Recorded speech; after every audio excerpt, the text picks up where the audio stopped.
Now, Withers, I'm a reasonable man. I feel there's reason behind me.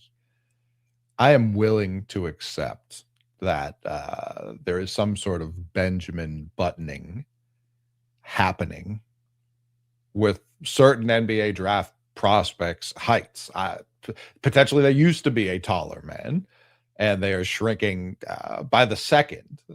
Cam Boozer shows up to Duke. He's 7 feet. He shows up to the draft combine. What do they have him officially measured at? 4.5 apples tall? Listen, one apple taller than the Banter. That's what surprised me.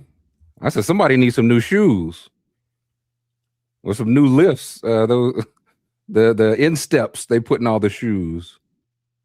Actually, does old Tanky have all these uploaded? DeBansta, from what you sent me from Draft Express, DeBansta's 6'8.5". Cam Boozer's 6'8.25". He has the wingspan by a quarter of an inch and a quarter on him, and the standing reach by 2 inches. Boozer does on DeBansta. Oh, now we're getting I gotta do some big scrolling now. They're putting the side by side NBA comps together. Good grief. Nate Ament. Who made that graphic?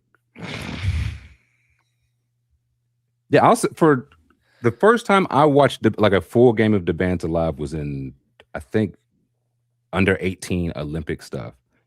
And the announcer said, yeah, he's 6'11", 250. So in my head, he's crazy. Been 6. Yeah, he was like, I was like, wow, that guy's a house, man. Wow, what a unit. So now I see 6'8.5". I say, what's this? Also, Cam Boozer being 253 pounds at 18 is, he might be my one now. After the combine, it's the only time the draft combine has had any impact. I said, you was doing that at 255. Wait till we get you down to 237, man. It's concerning. If I guess I'm just still concerned about the defense, and I saw they're doing that thing where they have to. It's like their 3-cone with the lane, the key shuttle, yeah. And I think it was Vicini was like, "This is where Boozer's still faster than DeBansta." And then I look up the times, and it's like .07. That was with Wilson. Correct. Thank you. It was with Caleb. It was. Yeah. Thank you. But like the difference was hundredths of a second. You know what I mean? And of course, that can matter. I'm not saying it's irrelevant, but I also didn't see it as a reason to be out on Caleb Wilson.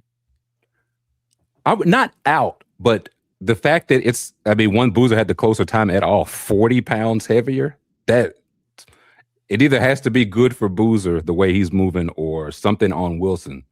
And watching I don't think he's bad. I just feel like some fake hustle in there. If you watch him moving the corner, like Cam Boozer, I'll say that, and I don't know if that's just I think the same with Dylan Harper. I think it's just efficient movement, no wasted anything. So I think Cam Boozer's like, yeah, I know I don't move that fast, so I can't afford to waste steps. If there's somebody that could get Caleb Wilson, the legs looked a little. Like me big belly sitting here being like, I just don't see. I just don't see a track prospect there. I think he's still growing into his limbs. Wait, that's the thing for Caleb.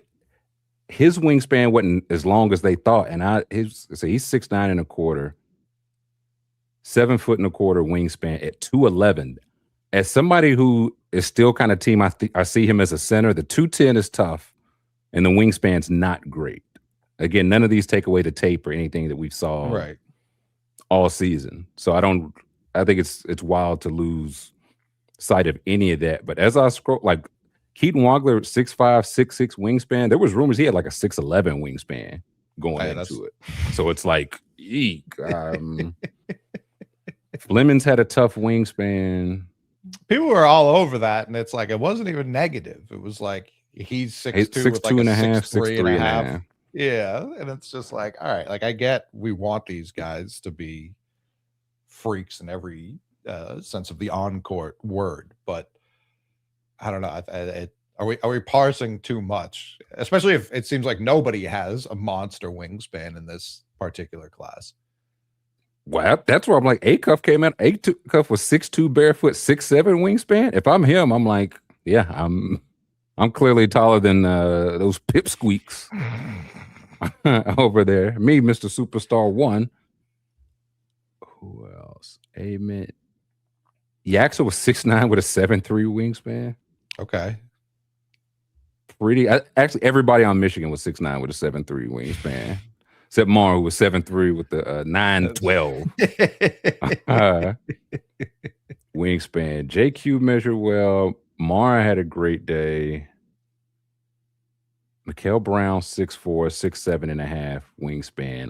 It's not as much football like Ruben Bain. Oh my gosh, the arms are too short. But it is a thing where it's like, okay, if your wingspan is 6'3", and that's like, I think it's like Trae Young. I don't even know how many point guard wingspans are that height. It's going to make it that much tougher for you to even be a competent defender if you're light of frame.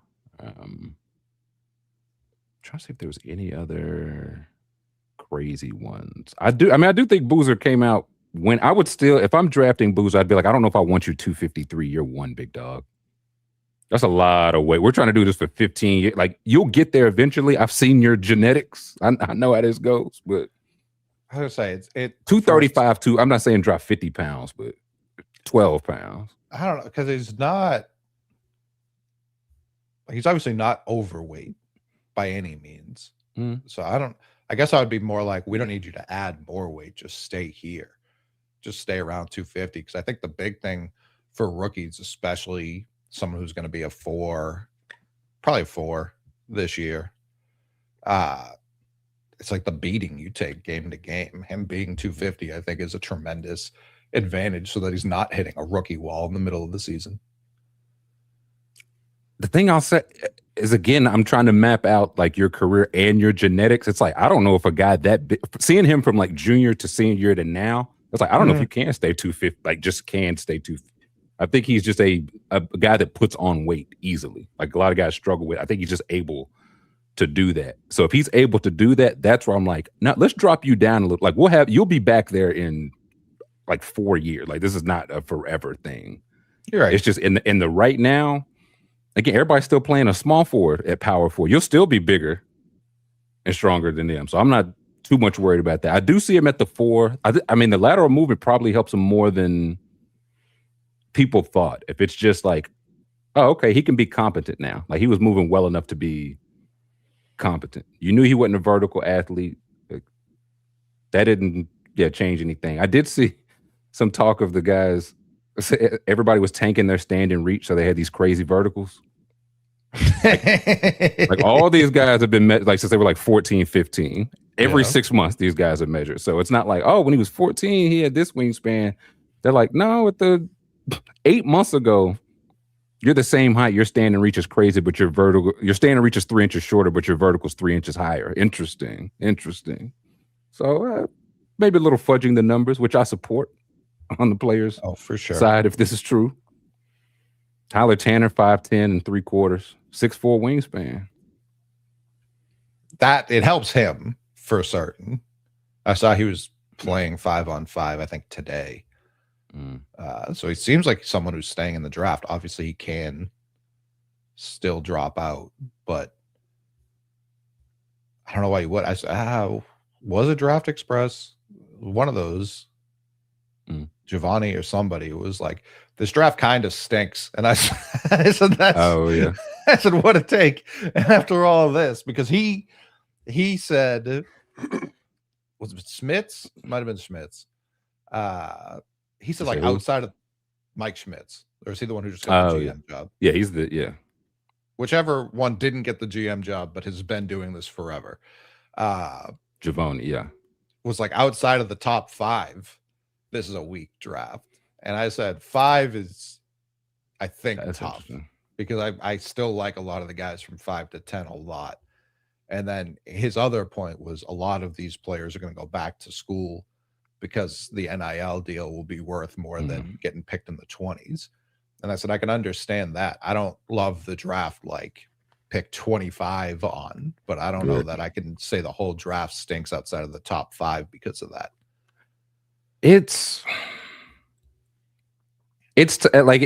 I don't know. This draft to me feels more NFL drafty than I don't know, one in a long time, because it feels to be, it's like if you don't like the quarterbacks, it's a bad draft. If you don't like these guards, it's a bad draft.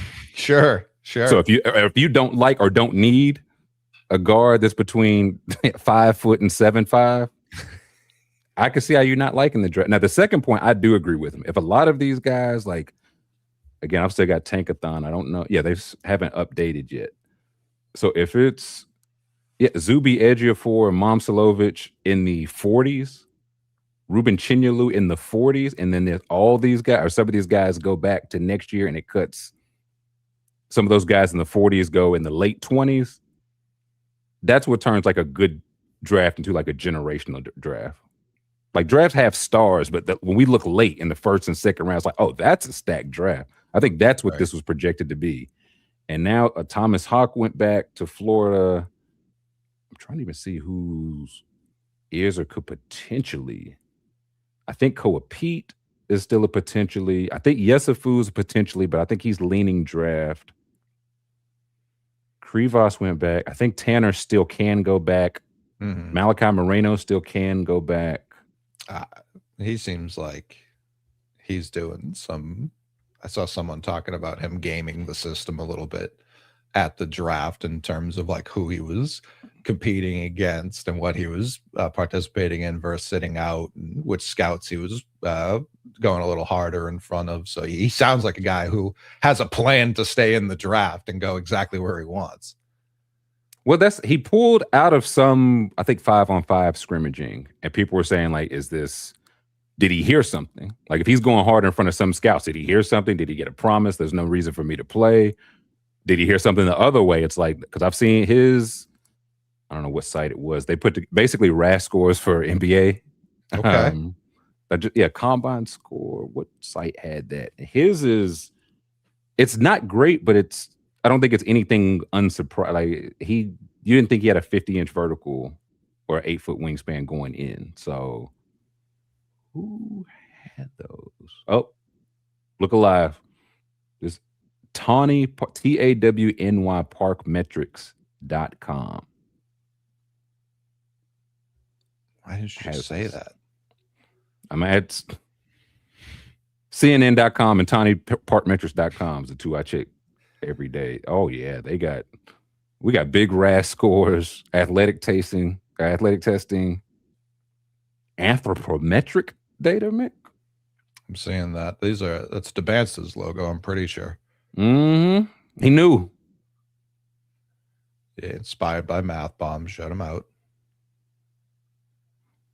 So this is what I mean. I was like, the NBA draft kind of feels like the NFL draft, and maybe I'm not alone. Everybody's like, huh? What if the NFL draft does have some of this stuff?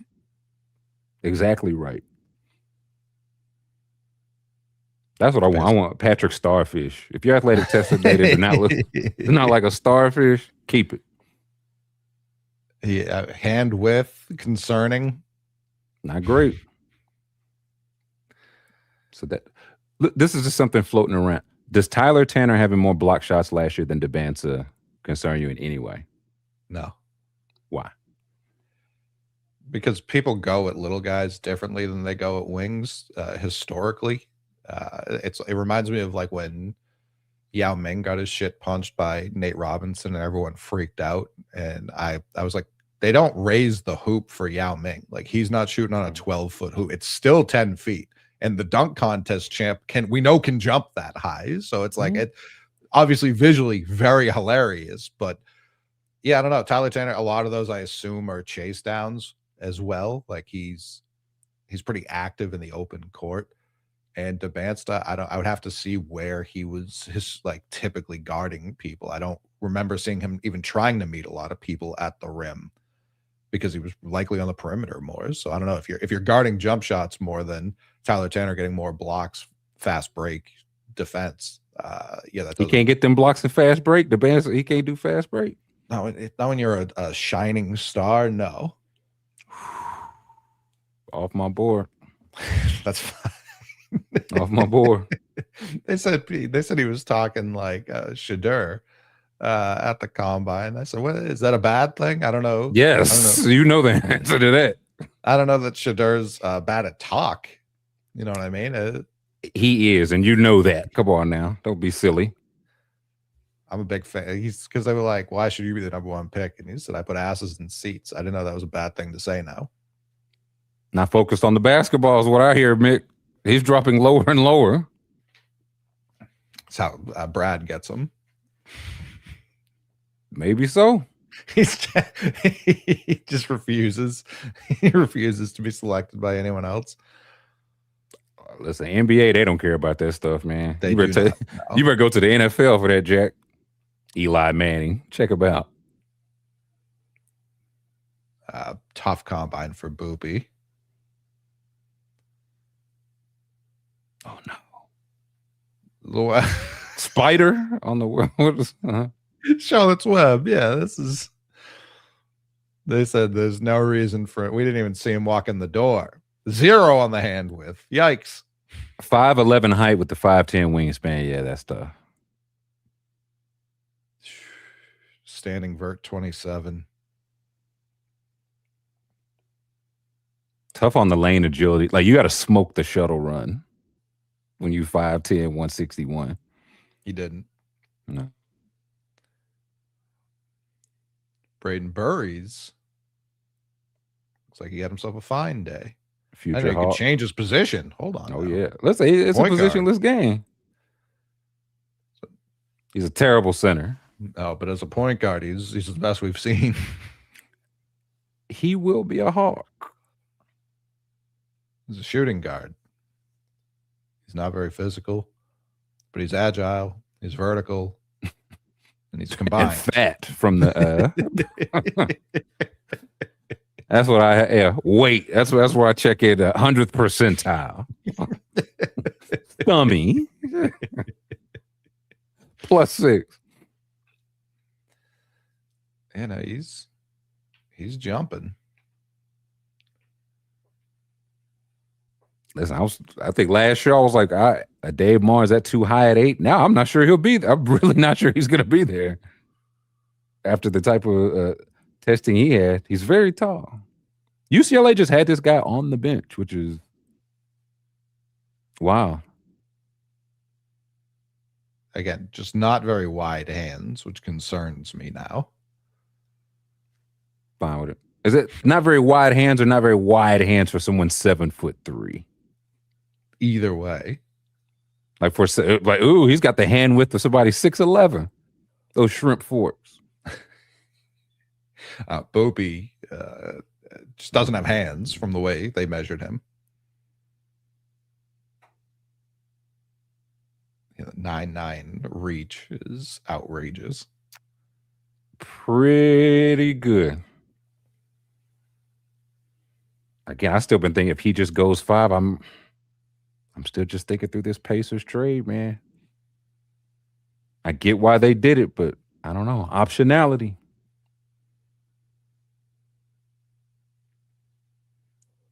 So as a center, he's still putting up a 77 or 78. Not terrible, but not physical. 11.6, I don't like that. No, I mean the weight's a 3, so that Yeah. and that's That's at center. At concern power me. forward. Yeah. Power forward, Yeah. the weight's an 8, but the physical score skyrockets. Do they have small? Because I've heard stuff. Somebody's like, I think he ends up at 3, and I'm like, this is what's so fun about the draft. I think he ends up at the 5. And in the best case, he's Giannis, and he does all this. And Well, he's KG and for some reason. I don't. well, that's his floor. Come on now, don't sell a guy short. I don't understand who that benefits.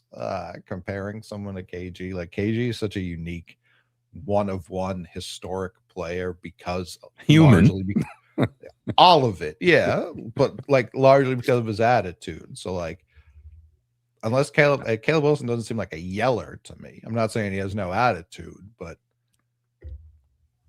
I don't know. I don't see it other than he's tall and skinny. It's not KG. Yeah, I'll be honest. If they're talking like style of play, like 100% best turnout, I see Giannis way before I see KG. Just style of play, if it all clicks. Because Was it Giannis with like 6'11", like a 7'2" wing? Like Giannis has a plus wingspan, but it's not a crazy. He don't have like the 7'6", 7'7". I keep seeing all that. Like JQ is apparently just like Robert Williams and Jared Allen combined, just the same weight, height, long arms, everything.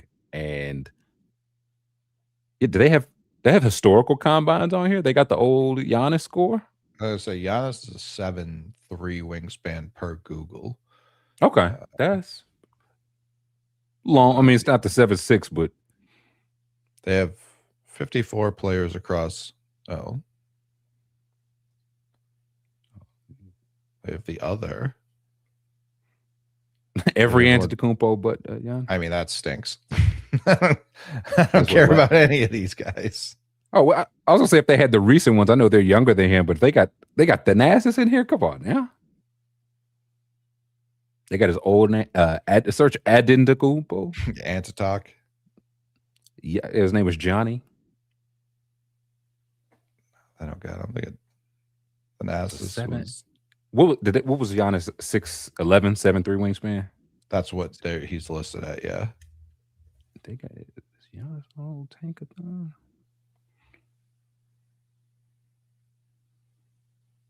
Yeah, Tankathon had Giannis 6'9", 196, no wingspan. Armless. So I was say let me check in on Caleb Wilson in 18 months and see if he's grown any height wise and arm span wise. Aaron Craft, that was a ball player. Yeah, this is the 24. Now, how did I even get here? Oh, you can just change the year. What draft was Giannis? I think 14. 13. Okay. Let's see. 2013. No dice? No.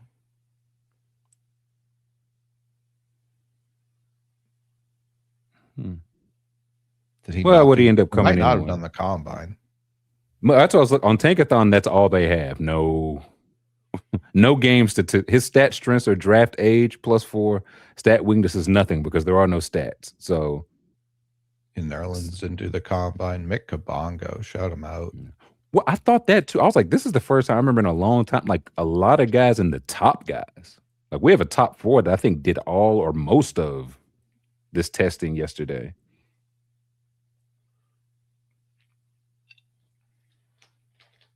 Gorky, dang, wow. Naming dudes. Schroeder. Cody Zeller went top 4. The draft is so funny, dog. Listen, 96.4. That's what I'm saying. And that's what I'm really trying to separate, like prospect from what happened. It's like, him and Oladipo was nice, man. I get it. He was in the league for. Did he just get out of the league? He's the most recent. Like, if you need a trade salary, I'm just that guy. You need a trade to like final out that final $200K in Portland. Cody Zeller or Tyler Zeller. I feel like the Zeller brothers just swapped that back and forth. 23-24 was the last year he was in the league. Good for him. So yeah, that's 11-year career. Charlotte for 8 of them. That's one of those. A win for him. The guy that picked him is like, it was a solid player, but I got fired for it. But he was a solid player. Yeah, I feel like solid's exactly like he was fine. Mm-hmm. If he was like your rotational big, fine. But that's a tough thing. Yeah, 4th overall in the 2013 draft. That was a draft I remember hating at the time. Everybody hated it. I was gonna say, listen, guess who went first? You talk about hating picks that went. No, for sure. But like I remember being in on this draft in terms of like thinking there would be guys who stayed in the league for a long time, not necessarily stars, which is why I was so heavily pushing for Giannis to go like first. Like this isn't me 15 years later being like I was in on Giannis because of how bad the draft was and just how he was built. I was grinding those. The only tape we had, that CCTV we had. Yeah. But he was taking one dribble and clearing the court, and I said, They said the court was a little bitty. They said the court was too little. I would give it a shot. It's an Anthony insane Bennett went draft. one. I was in on Nerlens. Obviously, that wasn't necessarily correct.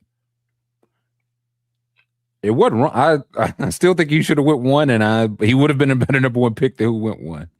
No doubt. I think you could say that for like Otto Porter Jr. too. Like I think they were. I think Otto Porter. He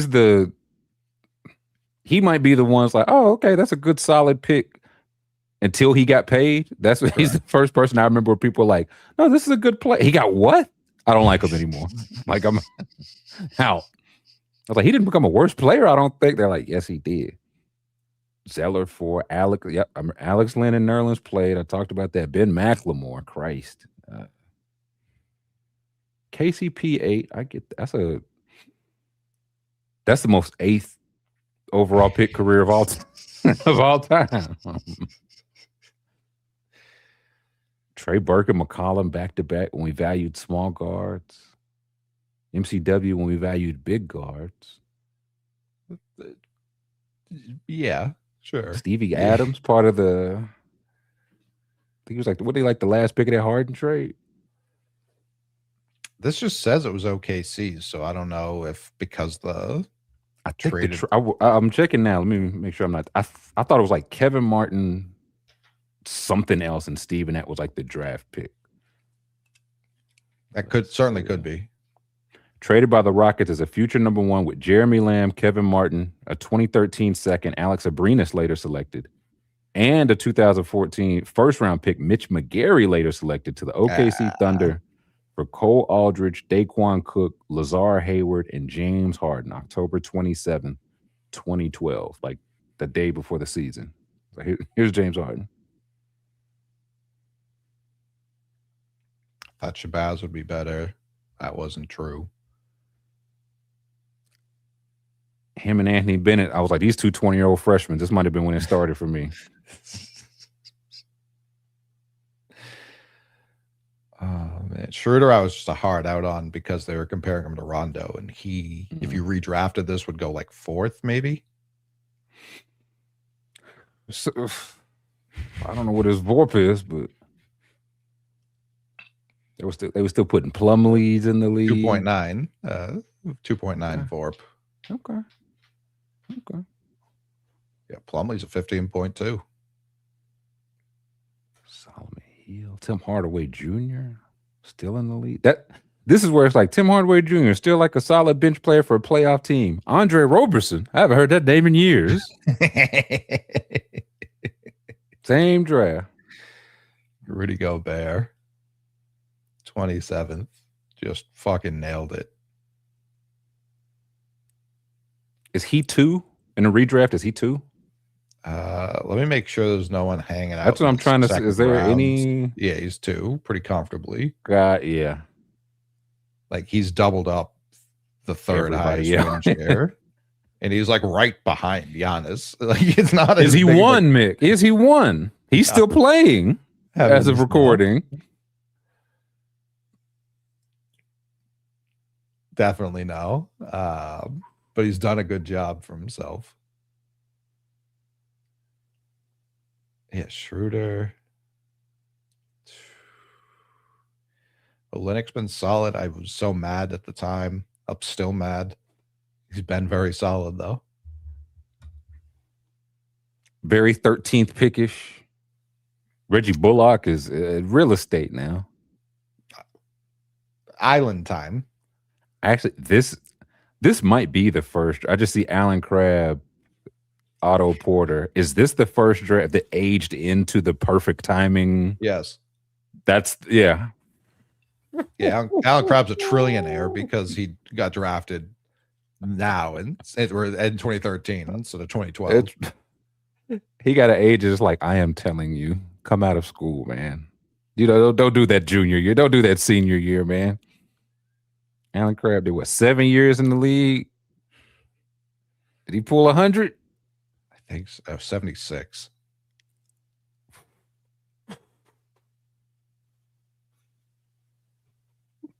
His salary going from $900K to $18 million. Yeah, that'll play, Mick.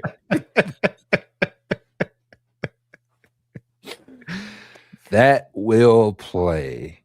So I guess this is what 2014. Before it was like Conley, Middleton. Those were the first guys to get the big free agency deals, but these are the first guys to get the first like.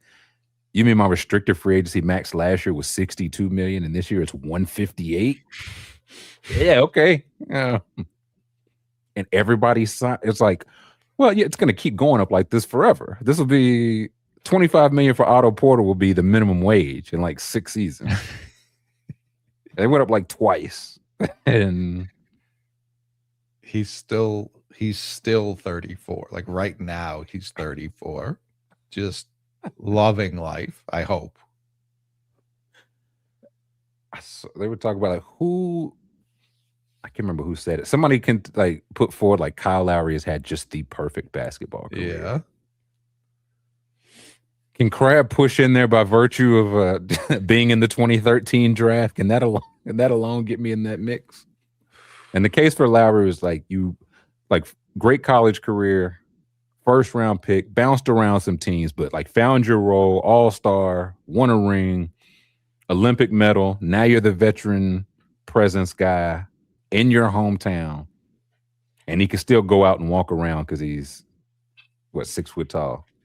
I can't imagine how much sexual harassment that guy gets on a day-to-day basis. Listen, I say he can walk around. I didn't say he could do a dolo. I didn't say he could wear whatever he wants. Yeah, no, that whore cover up.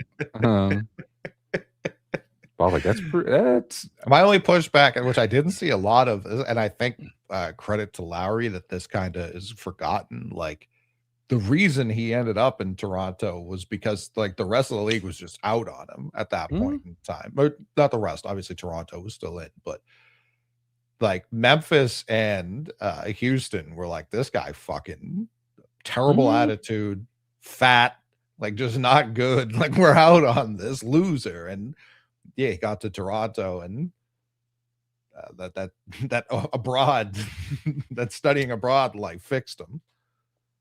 Even I think that's part of the journey. Like you got to turn your journey around. And was it like Houston? There was a couple. He's like, I was wilding early. I think it was Memphis where he was like, I was finally getting it together, and they drafted Mike Conley third. I'm like, what the fuck? So yeah, maybe I did lose my mind a little bit. And now they're both still in the league. Conley's a ring away from just being that. Oh yeah. If they're not out of it as of record. If they somehow get a ring before he leaves, you can keep the Olympic gold medal. That weighs super heavy. I think they're probably both. Is Mike Conley probably not a Hall of Famer just because of the lack of. Yeah, I don't think he is. I think Lowry, not first ballot. Lowry I think Lowry definitely gets in. I don't think Mike Conley gets in, honestly. If they start counting like AAU, he's in there. Listen, they don't now. Everything they count everything. Lenny Cook. I'll be in there trying to argue. I'm fine with that. Yeah, it's tough. Yeah, Conley probably isn't. I don't think I was trying to see what's his Hall of Fame probability score. 0.7%. Okay, so it's not 0. It's 1 all-star, 1 all-defense, and a 4-time sportsmanship. I don't think that. Good guy. What was his, in the Hall of Fame? What was his streak? He like never had a tech. Let's see. He maybe until like super recently. He's like, the Ant said that. I didn't even say it.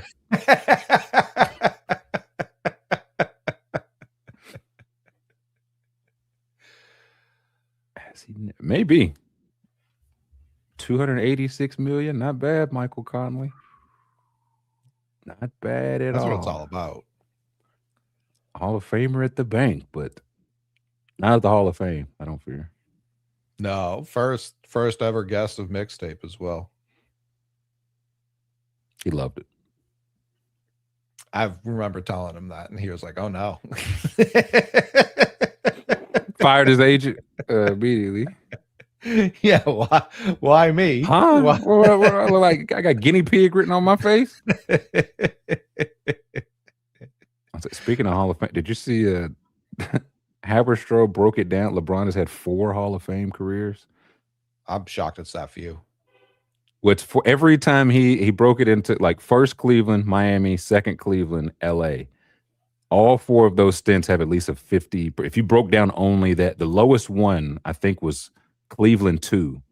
And what he did then in those 4 years would give him a 51% chance of making the Hall of Fame. Just those 4 years of Cleveland 2. I mean, was it 4 first team All NBAs and Cleveland's only ring? I'd say that's 100% chance. Let's see. Yeah, here we go. So for he met seasons 4, All-Stars 4, titles 1, top 10 leaderboard points 54, peak win shares 14. And Hall of Fame probability. Because again, yeah, if somebody just played 4 seasons and won a ring, I don't think that would get them in the Hall of Fame. But 51%, they're saying if it was Cleveland, that'd get you over the hump. Everywhere else, first Cleveland is 99.3%. I said, how is that low? Miami 95.6%, and then the Lakers, where he has played the longest consecutively, which is crazy, 86.5%. That is crazy. He's been there since 2019. So during that second stretch in Cleveland too, he was top 5 MVP every year, first team All NBA every year. Got as high as 5th in DPOY in 2016, 2017. Led the league in minutes twice, field goals once. Excuse me. Field goals made, not attempted. So, yeah, I think if someone came in and that was their first 4 years in the league and then they either got hurt or something tragic happened, yeah, I think they would be in the Hall of Fame. Knock on wood. If Wemby wins a ring this year, but never plays again, does he go? Very much on the table. It might be the table. Would that put him in the Hall? I'm ready to put him in just like greeter. Just on the grounds, yeah. He's just wandering. People keep talking about LeBron like he's going to retire this offseason. I see no world where that happens. I don't know how you feel. Why no world? In his mind, like, why? What about him said he was like slowing down in his mind this year?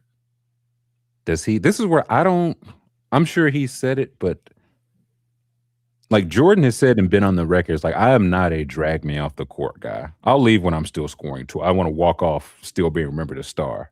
Patrick Ewing was like a drag me off the court guy, and that's why we saw Seattle and Orlando Magic. I don't think LeBron's a drag me off the court guy. That's what I agree with you. I think it's very unlikely he retires, but I wouldn't say no just because if he's like, listen, what happened in the second round, nobody will remember. They'll remember us.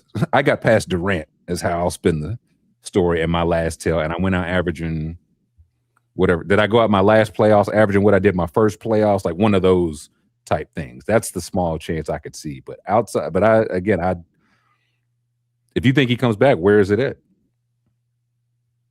Oh, that part I have no idea. I already see Lakers fans being like, "We get him on the mid-level." I said, "The where? You're getting him on the what now?" What should LeBron sign for? Whatever. Like, there will be a team out there who's willing to like max him. Oh yeah, it's not going to be a team he wants to play for. I was saying, yeah, you would be a Sacramento King, LeBron James. Yeah.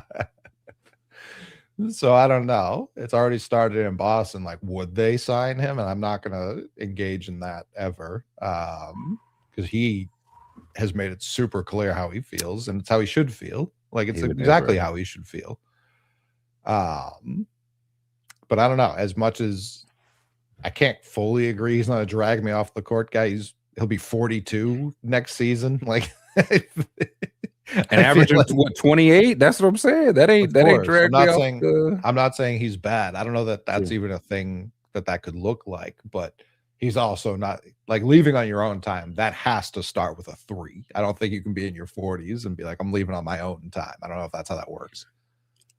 In this case, I think you the guy who has more like regular season minutes, postseason minutes, all that. If you're still doing this at 41, yeah. I think he can. I do think the contract is very, because what could he command? He could command a max. Like there's no question. If he wanted to take the minimum and go to San Antonio, then they're going to win 82 games next year. So it's like, what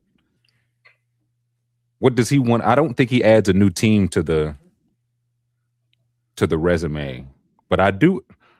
If the Knicks make it to the finals and lose like 4-1 to whoever, is that the new team he would add to the one final retirement tour, my retirement, and can I get the Knicks over the hump? They're close. I don't think he's averse to adding another team. I really don't think he cares about that. Right now it's only 3. So like, and to his contemporaries, 4 is still going to be less than a lot of people. I think he looks at not in terms of that, but in terms of, can I lead every team I played for to a title? Can I get my jersey retired by every team I play? Potentially a statue. Like the 3-4 Durant shattered that. Nobody cares. I don't. They care why he went to the teams. I don't think they care that he plays. Yeah. What number are the Lakers going to retire for LeBron? Which 2 numbers are they going to retire for LeBron? I think he gets a statue. I don't know that he gets his number retired. Either one? I don't think they can realistically retire 23. I think he's definitely getting a statue. Sure. I think he wants 2 statues. 6 passing to 23. He's like, and then that one will pass to the Bronny statue. We've already broken ground for that. His Lakers stint, and he started it at 34. So I want that context before I say 15 years ago. He's been there. Like, he still feels like he's new there, and I think that's kind of telling of like how oil and water his time with the Lakers has been. Even the quote unquote ring that they won there. Oh, come on now. We're not going to pretend like I'm the only one who looks at it that way. And I think the fact that they've had 0 success outside of that year makes it a lot worse. The reason the Dodgers, a team in their own city, don't have that same shadow over their 2020 banner is because they keep winning championships and dominating the league. The Lakers didn't do that. In fact, they've gone quite the opposite direction. What's a success, though? For who? For either the Lakers. I mean, according to Shannon Sharp, the Lakers weren't even on TV. You couldn't even get them in the local markets when they were a mom and pop team when he signed there. That's a fact. Those penny pinching owners. They were with every contract he signed. Yes. That now, if you win a title, it's a success. I don't know that he did. He did. They were the number 1 seed when the bubble started. I think if they have less, if they were like 500 and got hot in the bubble, that I think I'd be more. Yeah, that doesn't count. They were the best team going in. They were the best team coming out. It counts. He made 1 more conference finals with him. That's if 9 years, a ring, and 2 conference finals is not considered successful. I think that's the bar of LeBron, not success. But it's both combined. It's LeBron went to the Lakers, the team who, when he went there, was vying for the most rings in the sport as a franchise dating back to Minnesota. So that's where it's like the marriage, which has seen more success over every previous decade outside of the Jordan 90s. It's their least successful 8-year run outside of the 90s. What about the 8 years before LeBron? They won 2 rings. In the 8 year? What was that? Yeah. Let's see. What was that? That 09 and 10? Is it on? I guess it's on. Yeah, 3. Yeah, that wasn't within 8 years. How's it not? What year did he go there? Wasn't they it 18? won? Yeah, they won 09 and 010. The Lakers COVID year was 10 years apart. Yeah. So not so but he got there a year before that, is what I'm saying. So sure, one ring. And even the year before they got to the finals, they won 37, 35, 26, 17, 21. Yeah. Him bringing him out of that and going to, like, I get it was all success with the Lakers, them being down that bad and him bringing them back. I don't know that It's it's a him objectively a thing. success. Who was it? Anthony Davis was traded simultaneously. Why did Anthony Davis go to the Lakers? He was going to the Lakers regardless of LeBron being there. Why? Because the Lakers. Bron was always going to be there, but he wasn't going there without LeBron. I don't agree with that at all. I think he would have went there. I think Kawhi would have went there if LeBron wasn't there. I think the Lakers were always selling AD on it's going to be you plus somebody. Because we're the Lakers. Why wouldn't AD believe that? We'll never know because LeBron got there first and said AD is going to come here. And then he got there. I think AD's mind was already on the Lakers. He's done so much winning outside of LeBron James. Is that what brings him back to the Lakers' glory? Who? AD. If AD goes and LeBron doesn't. I guess who's the other guy? Who would have to be the other guy? I think Kawhi would have went there after. If LeBron wasn't there, I think Kawhi would have went to the Lakers instead of the Clippers. I agree with that.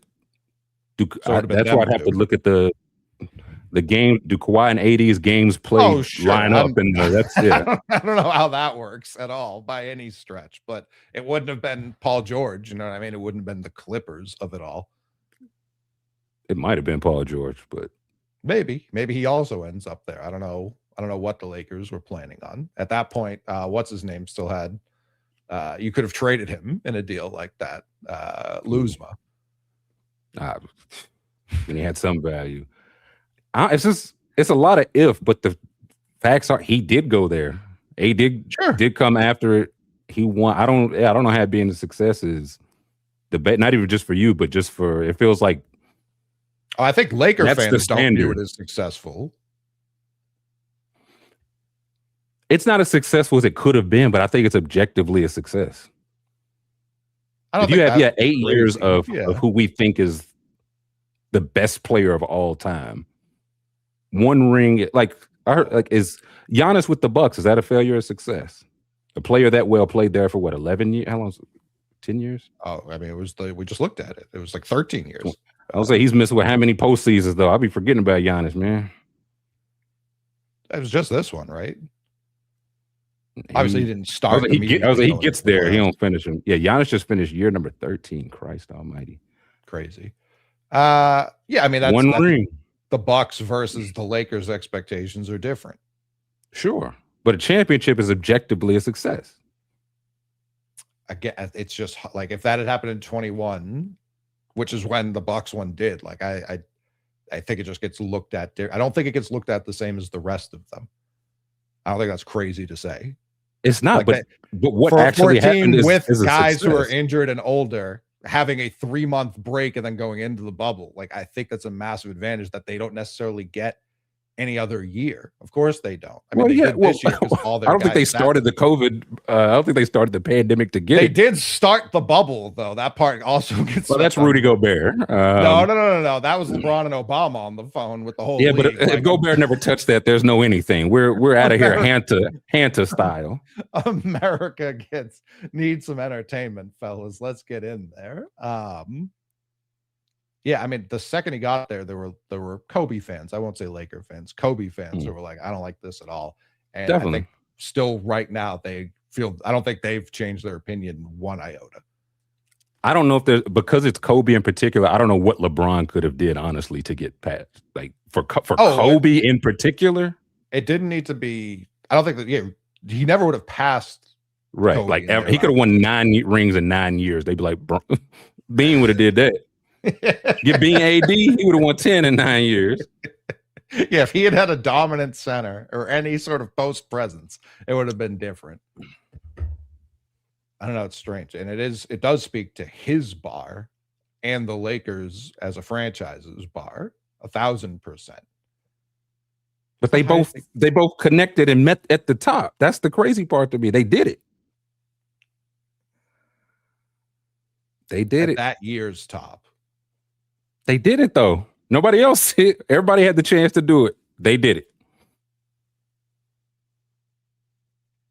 And they don't feel good about it. Like who don't? LeBron, he was like, it's bullshit. We didn't get a fucking parade. I was gonna say they feel bad about not getting a parade, which right. Yeah, I agree. But part of why it feels different. All of it.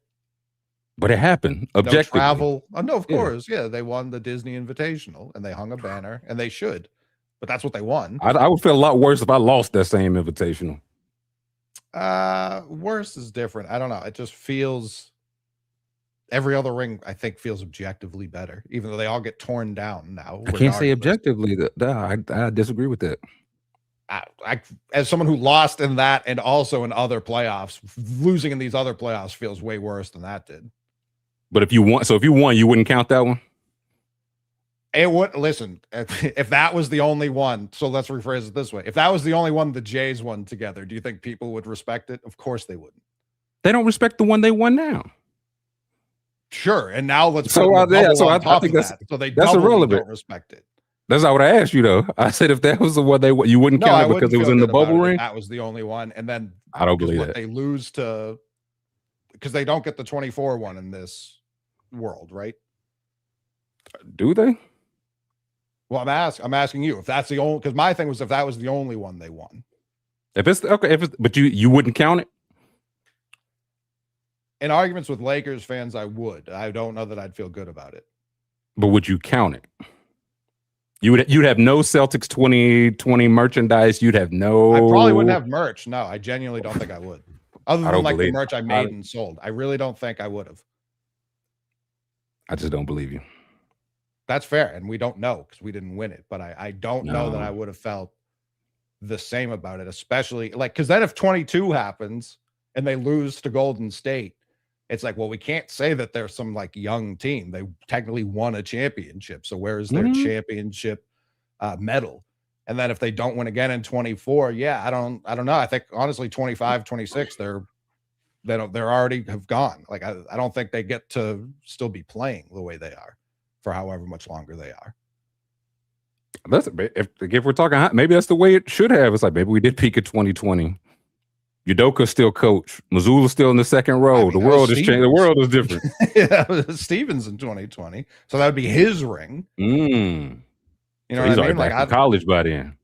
He could be anywhere. I don't know that he's in the front office. Like I don't know what that changes, but I don't in terms of how things look now. But yeah, I don't think if they won one outside again, that people would be like, eh. But it's LeBron, and it was his fourth. Like he'd already had 3 before that. AD, to what you just said, yeah, I don't know that people look at him as like a winner. Well, I mean, he was a winner before he got to LA, but the way he's viewed was independent of that because people don't like Andy. He's ugly. We've already discussed this with how people feel about NBA stars. We've already cut through that, Chase. Buddy from Stanford's getting that right now in this draft. Yeah, I see. What year, man? 2013. What was his name? It begins with an E. Ibuka Okori. Yeah. He definitely hoops. Watched his tape. Definitely hoops. Hate his jump shot. Hate. Wide base, wide arms. Like it's like how a center used to shoot threes in like the early 2000s when they weren't supposed to be shooting. So he's a throwback. He's a traditional big is what I'm hearing. But he's a point guard is the issue. Positionless basketball. He reminds me a lot of Schroeder, like wide elbows, the way he attacks the rim, can finish at awkward angles. I see a lot, but not a lot of Rondo. You got to say complimentary or derogatory when you say a guy reminds you of Schroeder. I haven't seen him pick up the skateboard yet. That's why I say you got to be on court, off court. You have to be like specific. I don't know. That guy reminds me of Dennis Schroeder. King Schroeder is what I saw when I watched this. Hall of Fame Schroeder. Yeah, no, like getting busy, but like much like Schroeder, when Schroeder takes his threes, there's a lot of load up. And I don't know if it's because of the impossibly wide shoulders. I really don't know. But he has that in a way that I'm like, I don't love that for the next level. Now the ball handling, the getting to the rim, getting downhill in the lane. Yeah, I like all of that, but I don't know how I feel about point guards who can't get their own jumper in 2026. Schroeder going on year, what, 13, 14? He going to be a Hall of Famer for guys getting. I also don't know what and where he's projected to be. Last I saw on Tagathon, it was 31 to the Knicks, like first pick of the second round. That's interesting. That's what I was like, because Schroeder was what, 18, 17? 17. 17th. Yeah, in that 2013 draft. 31st. See, I guess this is where the interesting part, because if he's at 31st, is that he's 18th when everyone withdraws. That's exactly it. So is he going to be like even there, or more people add their name to the draft? He's like, I thought that deadline was passed. He goes 55th. He was okay. He's one and done. I guess I'd like good free throw shooter, 35%. What do they have? Projected 37% NBA shooter for Tankathon. I was trying to see what, because I don't think of Dennis Schroeder as a bad shooter, but I don't think of him as a good shooter. Right. He is a career 34% three. Yeah, not bad, not good. It's what he's been traded so many times. So like he has half seasons with like 39%, 41%, 38%. So it's which side of the Denny Schroeder are you getting? But what was it? Inside you, there are two Dennis Schroeders. Kyrie said that's the problem. I'm trying to say, so if they had him projected to shoot, and projected to shoot anything, he had wingspan ratio and draft age at the time. 6'2", 6'8" wingspan.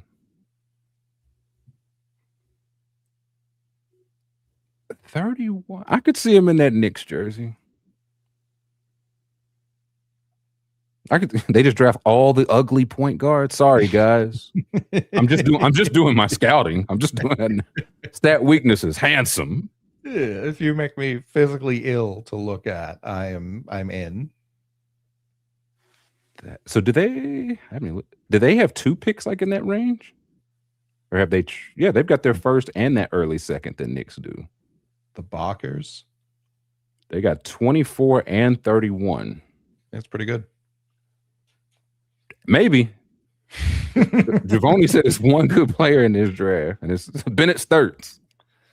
Well, I'm pretty sure he was also, I think he was talking to Zach Lowe. I almost call him Jeff Lowe. I'm pretty sure he's talking to Zach Lowe, being like, Zach D. Lowe. I've watched Peterson and Debanza my whole life. At no point, I saw that clip. Yeah, not for 1 second have I thought Debanza was better. And I said, it's fair. I don't think it's an unfair thing to come away from. It's tough because I know he's watched all these guys since he cut the umbilical cord on most of these guys. Mm-hmm.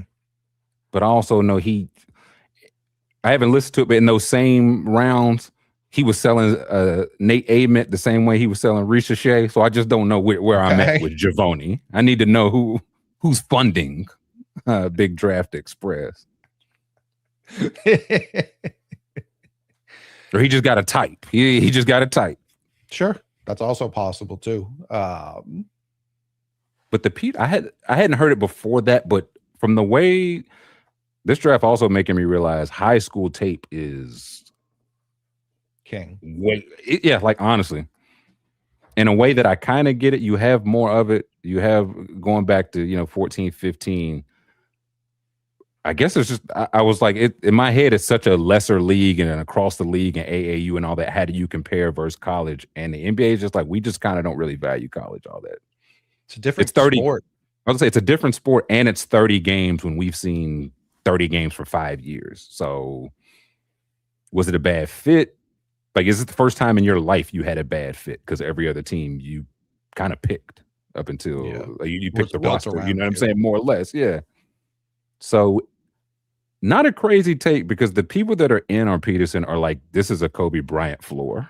And a Kobe Bryant plus SGA ceiling if he hits. So he's a hell of a shot maker, man. I know he's telling people he's a point guard now, which that's what you do. You lie on a job interview. I was going to say the weakness is appear to be point guarding. But again, is this to him getting to a team where it's like, okay, I can best help as a shooting guard here? Because his point guard was one like a Bill Self special, respectfully, not like a guy that's gonna get like NBA buzz. So in the NBA, am I put the ball in my hand, man? And that's where I've only seen college tape, so I only think of him as a 2. But the people that've seen the high school tape are like, he can play whatever he wants. I mean, there are so few shooting guards now because of usage rates and whatnot. Like, I think he's calling himself a point guard because he's like, yeah, I will have the ball in my hands all the time. Well, I'd be passing it to the bottom of the net. That's where I intend on passing the ball to. Back to the ref after free throw, back and forth. So I'm not surprised. Like, I think what our team takes him is going to just like be like from day one, like, yeah, the ball's in your hands, go. Is that the right move? Well, if that's so, they got him here going Jazz. Yeah. If I'm Keontae George, I'm like, man, I know I'm not this type of prospect, but I did just score 20 a game in the NBA. So, I mean, he's never done. I do have some familiarity, some continuity. He went what, 7th with these guys? Not at 9th in my around like late. It was top 10 pick. Yeah. So another thing with again to the Javoni thing, it's if you've seen all these guys, 16th pick. Oh wow, 2023. Huh. I think it's might be Keyshawn George that went maybe 7th, 9th, but it is like, okay, yeah, if all these guys have played across high school, he's been on the court with these guys before. He's like, I'm better than Peterson, or I think I'm better than Peterson. Sure. He's 2 years younger than me, but we've played on the same court before. I'm not just in awe of, I got to get the ball to Darren Peterson and move off the ball. Now, is that him saying, yeah, I don't want to go to Washington? Again, Trae Young feels like clearly their point guard. You don't pass on your number 1 for Trae Young, but no. For the next year, if it's like Trae Young's like, no, well, the ball's gonna be in my hand. Yeah, it's interesting being like Peterson was better in high school, because I don't think that's not valuable. Like I understand the merit that has, but if I'm also trying to project forward, I'm going to take the 6'9" guy. Most of the, if I already think they're even, at that point it's like, all right, what's their projectability? That's where Javoni's like, they're not even. He's like, I got no, I sure, but he doesn't have to advance to 9th. You know what I mean? Yeah. But if I view them, no, I don't. He's like, I've seen Acuff take them apart. I've seen Lendenborg just dismantle 1-1. Yeah, if he's high on Ament and out on Debansta, that's where I'm also curious where the funding's coming from. But if you high on Ament, but not high on outside the top 4s, are you telling me Ament's a top 4 guy? Or are you telling me he's part of the rest? I mean, he was like 2 last year, like in the high school rankings. I think he is. I think he finished at 1 ESPN, but those Chad 4 rankings, man, you can. Everybody put somebody different number 1, so later you can be like, we had him number 1.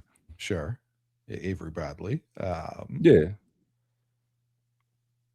I do like. How important is are they just saying again the high school like the high school game is more similar to the NBA in terms of it will be built around you? Are they saying the style of play is more similar? Are they saying that's you at your best, so we're just scouting you at your best? I don't know. I really don't know. It just seems like such a stark difference. I know there's so many more ways to scout now than back then. It's like, man, they did not want to go to Mississippi and watch Al Jefferson play like 2 games. They were like, oh my God. But I get now you can just log into a website and watch every game Keaton Weigler's played since he was 12 years old. So I probably would look at that the same way like Christian Hackenberg, really good freshman year. And it's like, well, the rest kind of doesn't matter. We've seen what we need to see. I wonder if that's high school for back. We've seen what we need to see. Derek Stingley. We've seen what we need to see. Darren Peterson. you're good. Get into the draft healthy, and we'll take it from there. Yeah. Yeah. I think even if the creatine thing isn't correct, like they at least have an answer that they've brought to market. You know what I mean? Like I think that just having Couple months anything, late, but yeah. I'd say right on time because he clearly didn't care about Kansas and like what I don't even say that like derogatory. He was like, Yeah, "Listen, it's not a Kansas thing, but yeah. I'm here for now. It's not where I'm spending the rest of. I'm not Lawrence till I die." I'm the anti-Perry Ellis. In so many ways, but I don't hate the idea of Peterson going first. I would take the Bansta regardless of now that we know the team still regardless of team. But if a team did take Peterson, I don't think that's insane. I don't think any of the top 3 going 1. Caleb, I'd be like, whoa. But again, would I be like I see like I don't disagree with you there, but I'd be surprised. If they get up there and say Boozer 1, I do think it's interesting if whoever goes first, Boozer's on the table too, because his pops is a scout for the Jazz. Do they even want to muddy those waters? Does it even matter? Is it even a real scouting position? Like I don't know what things mean anymore. Like he's in there just shitting on. He's like, no verticality. He's like, I'm just not weak. I'm just scouting till my boys get in the league. Then I'm just gonna watch them. That's what I'll do. So because again with the high school tape, Keaton Wongler was I think 152nd last year in high school. So in 1 year, people like are all these people who saw all that tape going to be like, I'm good to take this guy 5th or 6th. He had a great year, but how much are we valuing this last year? If we're just going on, well, he was so for high school, you know, a so prospect. I wonder, did he grow? What? I don't think so. Or was it just like the crazy from where he was? I think it's just because his name Keaton Wongler, bro. Doesn't help. I think that's really it. I'm trying. Yeah, I don't think he had like the 5'10" to 6'6" shoot up. I could be wrong, but I saw. Yeah, he was. Per 24/7, he was 261st in his class. So again, is this this guy really took off, or is this a Josh Allen? It's like he was just, I don't know, maybe he's playing some football, maybe he was running some track, maybe he didn't go to all these AAU stuffs, maybe he just stayed at the high school he just stayed in Shawnee, Kansas, and didn't go to that's Peach Jam and all this stuff. It's what I'm thinking because I just Googled the high school. It is a public high school, which they made such a big deal out of Tyrant Stokes doing that and still being number 1. But yeah, I do wonder if teams have to go back and watch the high school tape with different eyes, because I can't imagine he just got tremendously better. Now, there's also the thing like how many high school basketball players are there in America? 400,000, probably more.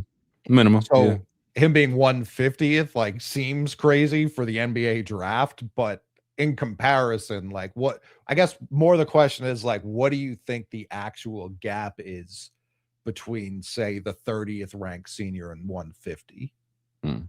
I don't know that it's that wide. No, well, it's like 1, yes.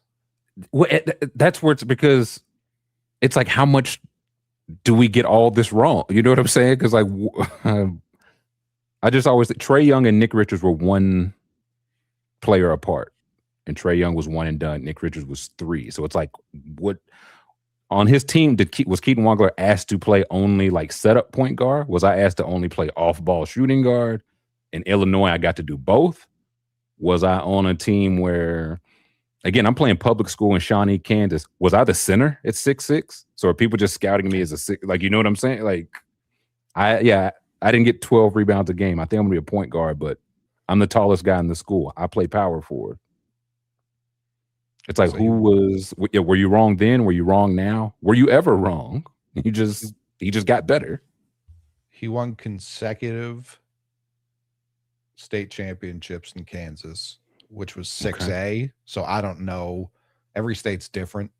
You know what I mean? Like D1 Definitely. can be D6 in different schools or in Right. different states. Kansas is a basketball state, though. I'll give them some Big time. I'll give them some credit. And was the Kansas Gatorade Player of the Year his senior year. So that to me I can't imagine they did that for like, you were in the 5th division. Right. So 6A has to be the highest. But his senior stats, because like what I know, like Pat Bevs get brought up a lot. He averaged like 40 in high school or whatever it was. So I think that skews it to when a guy averaged 18, 6, and 4 with 2 steals a game. It's just like, all right, well, that's fine. Like those are numbers for sure. But then also, like, Illinois has been a legitimate basketball school again in recent history. So they clearly saw enough to be like, here's a full ride and NIL deal to be our starting guard. So that's where it's like, did Illinois see something we didn't? Did he? Like, I want to give some credit to him. Maybe he just took a big leap, like over the summer. Like he played a couple summers against different competition, just classed up his game. I just wonder, like, again, high school matters so much with the top guys. This is the next tier guys. How much does it matter? How much are we weighing that he was? Yeah, 12 months ago, somebody said he was the 260 of his high school class. And now he might be the 6th player in this draft. So these are the 2025 high school basketball Max Preps Player of the Year in all 50 states. Oh, baby. So Alabama was Dwayne Brown from Hoover. Shout out Hoover. Went to Tennessee, signed with Tennessee, but obviously not in this draft. Muhammad Sabali from Alaska. Shout him out. Was that kin to some Satu Sabali? That's just not a last name you see a whole lot. The Sabali crew is out. Koa Pete. Makes sense. Heard of. Terrion Burgess from Arkansas. Unsigned senior. Jesus. Obviously at the time of this, but Cal, Braden Burry's in this draft. Colorado, Cole Scherer. Unfamiliar. Eastern Washington. Yeah, I don't know. Abdou Toure. Where did he sign? That would be helpful. They should put those on. Or I guess some of these guys hadn't signed at the time of this. Right. Jaden Taylor from Delaware. Nicholas Lewis, DC. Cam Boozer, Florida. Caleb Wilson, Georgia. 13, 5, and 4 in DC. That boy must have been distributing. They didn't put the 8 steals and blocks. He did something. He led the best team in the state, I guess. I don't know. Gonzaga know hoopers too. So if he went to, or is that his high school again? I don't know. Yeah, I think that's high school. That's his high. These are all their high schools. Yeah, because Notre Dame, West Haven. Yep. I hate it. I'm trying to see who else. Braylon Mullins, Cam and obviously. Caleb, Braylon Mullins, Keaton Wagler, Kansas, Malachi Moreno from Kentucky. Don't see any, but the reason I want to do this is like these were 50 of the best. Now, obviously, some of these states are going to be ranked way lower than others, but right. Wagler was one of these 50. So Lisa Simpson, Rhode Island. Kingston Flemings, Texas. Okay. I know. And also a thing, I think it bumped me up on Flemings. Apparently he's got a younger sister that's supposed to be that deal. I was like, so if the whole family does this, then I'm in. Do high school players not put up crazy numbers like they used to? 20. It's the NBA game now, Mick. I really wonder if that's how they're, because this entire list would be guys that average 47 points a game. 41 and 19, Al Jefferson at Prentice High type numbers. The Wyoming kid, and listen, I'm sure he's great, but his team went 17-8. They lost 8 times. 3rd straight Class 4A state title game, baby. This guy from Wisconsin, they went 19-10. Yeah, it's tough out here. Like we used to hear, it's like this guy never even never won a game by less than by double digits. Like he only won games. It was consistent belt his whole time in high school. Well, this is legit. I do wonder if back then it's like, okay, you have to. These scouts don't want to come down here. You have to average 45. Now again, yeah, I could probably go, like, not even kidding. Gavin Lowe won it for Utah. In 10 minutes, I could probably go create a login, join some site, and look at every Gavin Lowe high school dribble. So it's like, yeah, maybe I can't just play my game. Maybe this is more. I think just the disrespect. They just don't view college ball as ball. Is very funny to me. It's not. I mean, if you're looking at the NBA to apparently high school is where I say I need to be watching Oklahoma ball. Peach Jam. I do think those tournaments are the most important thing for these guys to get really put on. So if you are playing multiple sports like a Josh Allen, then yeah, you probably aren't going to be ranked super high. I think if you're ranked 150th and you're only playing basketball during basketball season, yeah, you probably are one of the best in the world. You know what I mean? You probably are closer to the top 10 than you are 150. I think it's definitely that, like, I don't know, I think of an old school, like, if he's a guard, point guard, somebody probably said, yeah, he's the best guard in Kansas, but he's the 58th best guard in New York. I can't possibly put him that high. And it's like, I don't know. Would it be just really good? Like, again, there's a lot of talent in New York. It's like Texas football. You're right. He was the 58th best linebacker in Texas. It's Texas, though. That might have been the second best linebacker everywhere else. Is he getting the flips? But he was nice, but it was in Kansas, man. Who was his competition? And he's actually just nice. Yeah, it is something you have to constantly balance. You got to take in everything. And at the end of the day, just watch him hoop. I think that still tells you the most. No, stop it. The more I think about dunking in college, I think that to me is the most important thing I see. Like, are you actually finishing like an NBA player in college? If I told you Keaton Wongler had 0 dunks in college, how would that affect your assessment of him? As a point guard, not tremendously. Like that doesn't bother me a lot. It's like, how many I'm sure Rondo had like a handful at Kentucky, but his were like insane, like, like genuinely insane.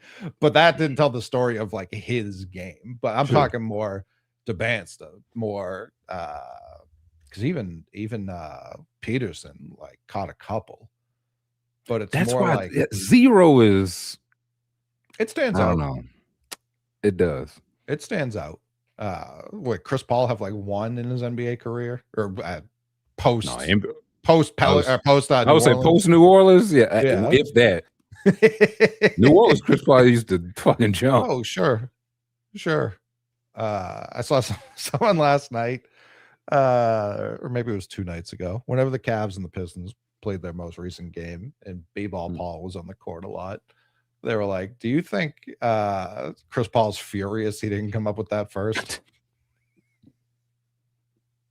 He tried to look into the rules of language, trying to figure out some complexities he could cheat. The whole time, B-ball Paul was like, I play B-ball. My name is Paul. You call me B-ball Paul. It was right there. Everyone was like, no.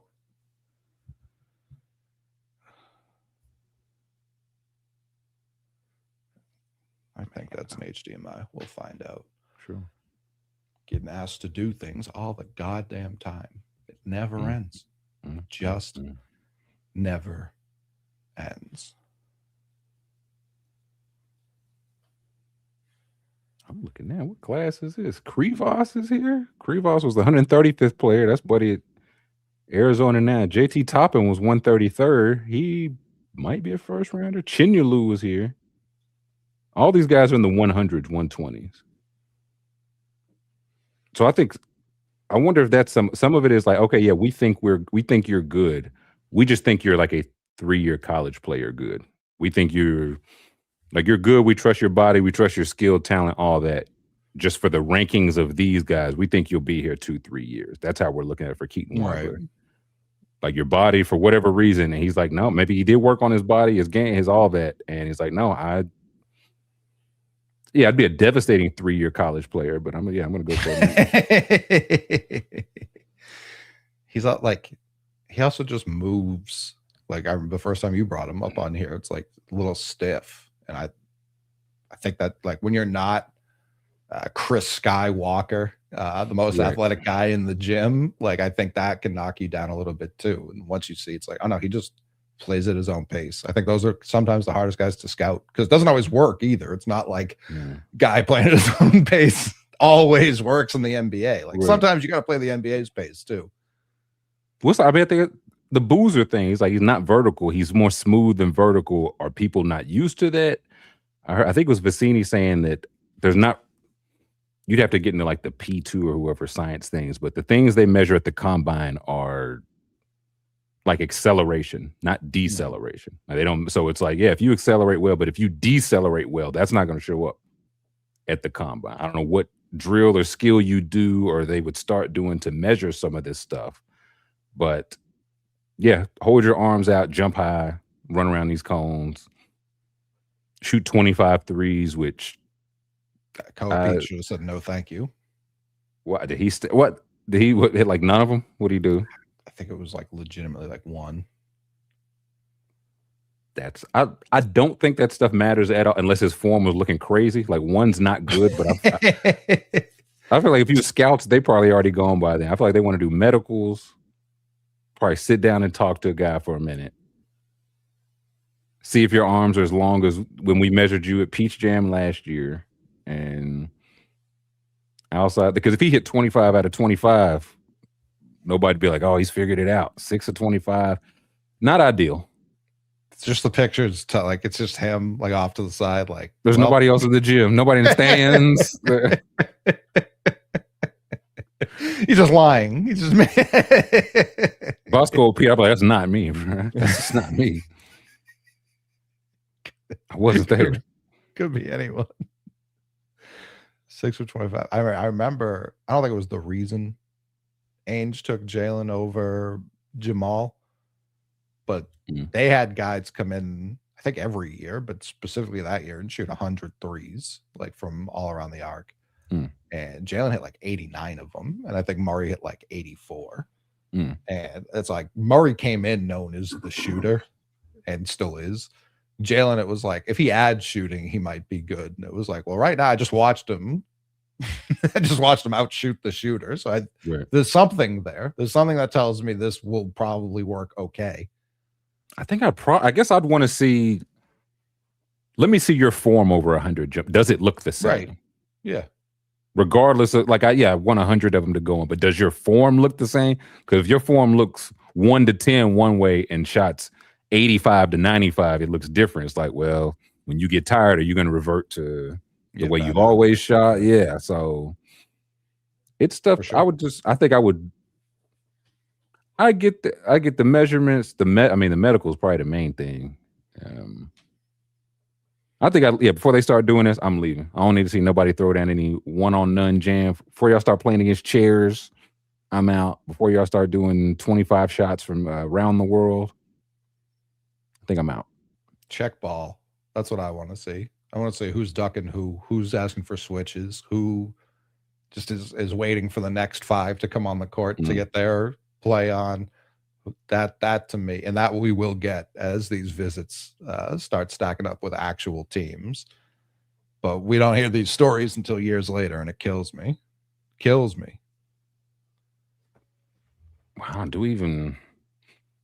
does anybody work out in a group? I feel like once everybody leaves here now, it'll only be like Darren Peterson only worked out with the King. There was nobody else there. Like it was only so it wasn't a him on a couple other prospects. He was the only person in the building. We had the windows blacked out. Nobody else knew he was in the state.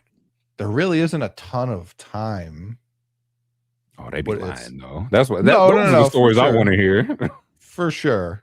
But like these teams kind of can't. Like I think the top guys, like literally just the top 3 can get that. I think outside of that, like Wagler and Flemings and Acuff might as well rent a car and just drive from from town to town. Like, you will be in the same workouts, fellas, and Mikael Brown will be there as well. I'm trying. It's gonna be a like, man, oh man, Mikael Brown's killing Acuff, but Acuff's killing Wagler. But Wagler's killing Brown. Like, we haven't learned anything. Flemings has them all in hell. This is but Tanner has him in hell, so we don't know anything. Yeah, LeBaron Philon will probably pop up in a couple of these, but then they'll always have like a Richie Saunders will be there, and Jaden Bradley will be there. And Jaden Bradley, I think he shot super well and did the defensive drills really well. I wouldn't be shocked if he was the type of player, maybe like an Acuff. I don't want to say any of these guys individually are ducking, but like a younger guy might be. Their agent might advise them to duck a 23-year-old senior who just a little more crafty. Listen, they all 23-year-old seniors at the back. So all these Chinyolu's like, yeah, I want to put me up against any of these guys, man. JQ, I think JQ could do some. Again, I don't know where the knee is right now. But he's a guy that when this draft was projected to be this draft, he was like a top 6 to 8 projected guy. So if the knee's really not good, then who knows? But if it is, I could see him going hot, like almost the anti-Wagler. Like, his stock has been so high since he was playing at Arizona State when he was 16. I was like, I don't know what he could have done at Kentucky. Like, he could have played the whole season stunk. And I feel like people would have been like, we've seen enough already. Like, we're already in. Like, so it feels very quarterbacky. Like, once we've seen what we need to see, you all set.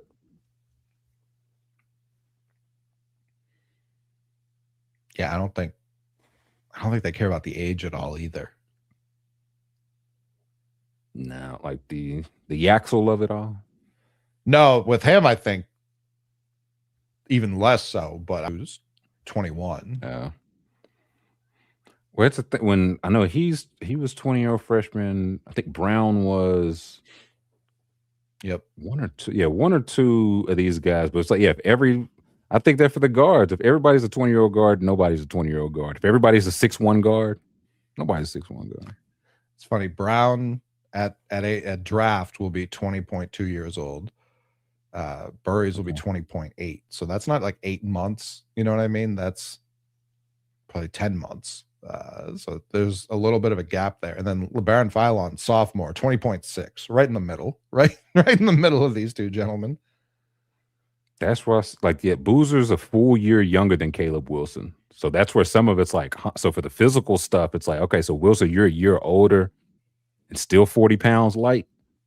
Boozer on the flip side, you're young and put this way. Like, again, for him, I think it will be good for his body type. I don't think he's a fat ass, but no, not at all. Just your youngest player, you already 253 we're going to put some miles on you, Junior, whether it works or not. If it works, it's going to be because we're putting the ball in your hand and experimenting.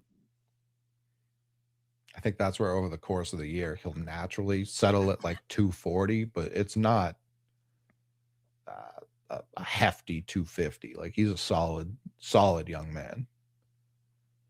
That's why I seen your you eat 10 calories a day, and at the end of your rookie year, you're 270. That's just how your dad's shoulders are, man. There's nothing you could do. No, there just isn't. Poor kid. Another thing I've also like, the stats for him were like at different levels and whatever. How was Yaxel just now hitting the draft? Like, a guy with his legit size, skill, and talent. He was winning like player of the year at UAB. I know they said like immaturity or whatever.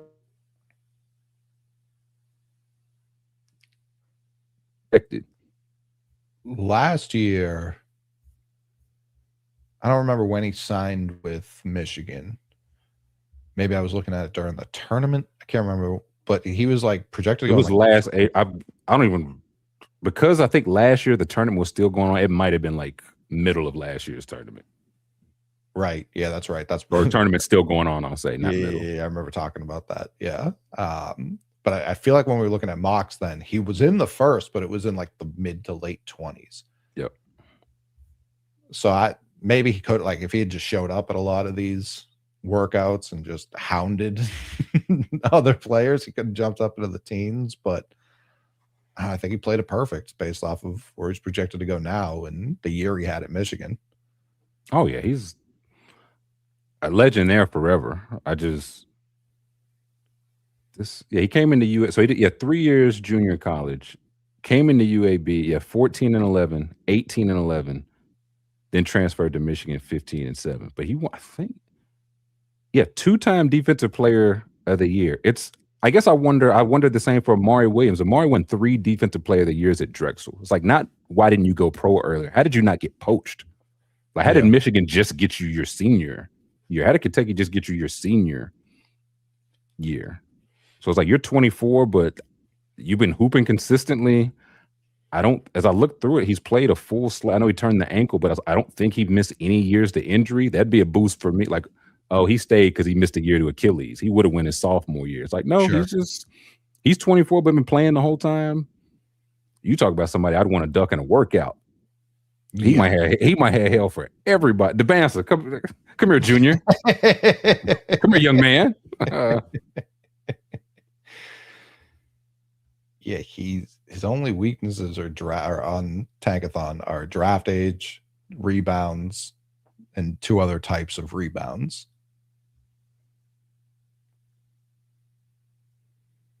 I know there might be immaturity, but I don't know if I don't know how toxic the immaturity is, I'll say. Is it like he giggles during press conferences? Is it that bad? Like, or do you think he's going to sign his first check and not show up at all? Like, what level are we talking here? Or does he just need like media training? So he's Dominican, but he was born in Puerto Rico and then moved to Ohio. He's too powerful, Mick. He's too powerful. He's got it from all 3 sides, man. He moved to New Jersey when he was 8. He made the varsity team, or at least as a freshman, he played basketball in high school, was cut mid-season due to poor academic performance. He also missed his sophomore and junior season because of grades as well. So I guess, is that the maturity? You didn't want a chemistry class? As a senior, he entered a dual enrollment program with Camden County College. He only joined his senior year with 11 games left in the season. So he played less high school basketball than I did. If I'm an opposing coach, I said, bro, come on, man. What is this? He's tatted up on both arms. Yeah, just dropping this in with 10 games left. They went 10-1 the 11 games he played. He was still getting the feel of things game 1. Minutes were steep. They had to ramp him up. I'd be furious. What do you mean you got a Puerto Rican Dominican from Jersey with some Youngstown, Ohio in him? What do you mean? That's who's checking in. This is what Jay Electronica warned me about. This right here. This exact situation. Majored in finance. He's controlling the banks literally, man. So he went to Arizona Western for 2 years. His first year, he only played 14 games. And then the next year, he played 31. So it wasn't until his second year of junior college, the whole time of his life, where he played 31 games in a single year. And I wondered, like, again, 14 of a 31, is that you didn't make the grades first semester? You came back sick? Like, again, this is just me speculating. I don't know. Could have been anything. Could have been anything, yeah. It doesn't say on Wikipedia. And then, by 2023, that's when he showed up at UAB. So I can't imagine at this point he was on a single radar anywhere other than UAB's. I don't know anyone else's radar he was on at this point in time. I said, who was UAB's coach? Who got an eye for talent? Andy Kennedy. I think it's still, yeah, he's still there. He's like, yeah, I just knew. This guy was 35 and wrecking shop.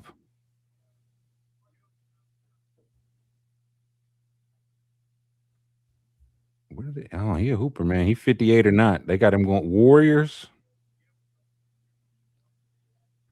Warriors could use some Yaxie. I mean, Warriors would be terrifying. One pick before the Thunder. Thunder would be the most terrifying for sure. They have multiple people who played like Game 7 finals minutes. They're just not in the rotation anymore, Mick. They're still there. You understand? They just don't. We got AJ Mitchell. What I need Isaiah Joe for? What do I need Aaron Wiggins for? I got Yaxel Lindeborg. Fire name alert. It's an incredible name. What's his middle? That's all. That's the only research I do. Yaxel Okari Lindeborg. Yeah, man. Yeah, I mean, I've seen enough. For sure. Yeah, you didn't want to do high school. Who among us?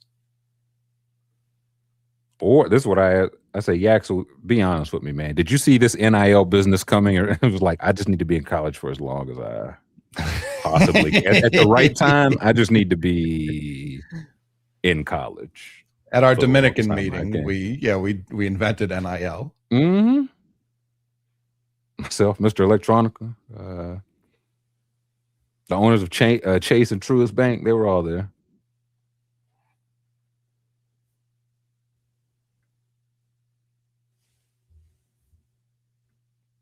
It's going to be a doozy. My phone just randomly called someone. I don't know what's going on with any of my electronics anymore. Called Lindeborg. You said, I heard y'all talking that shit. you guys talking cash? Was it Daryl Morey, Mick? Did Daryl Morey call you? He's certainly looking for work. Help. What's he need? What do the Sixers need?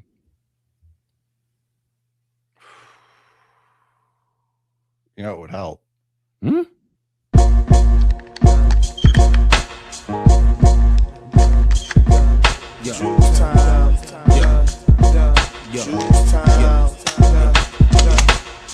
For the year 2G, the rap game changed for one name. Jules aim to slain anything on this plane.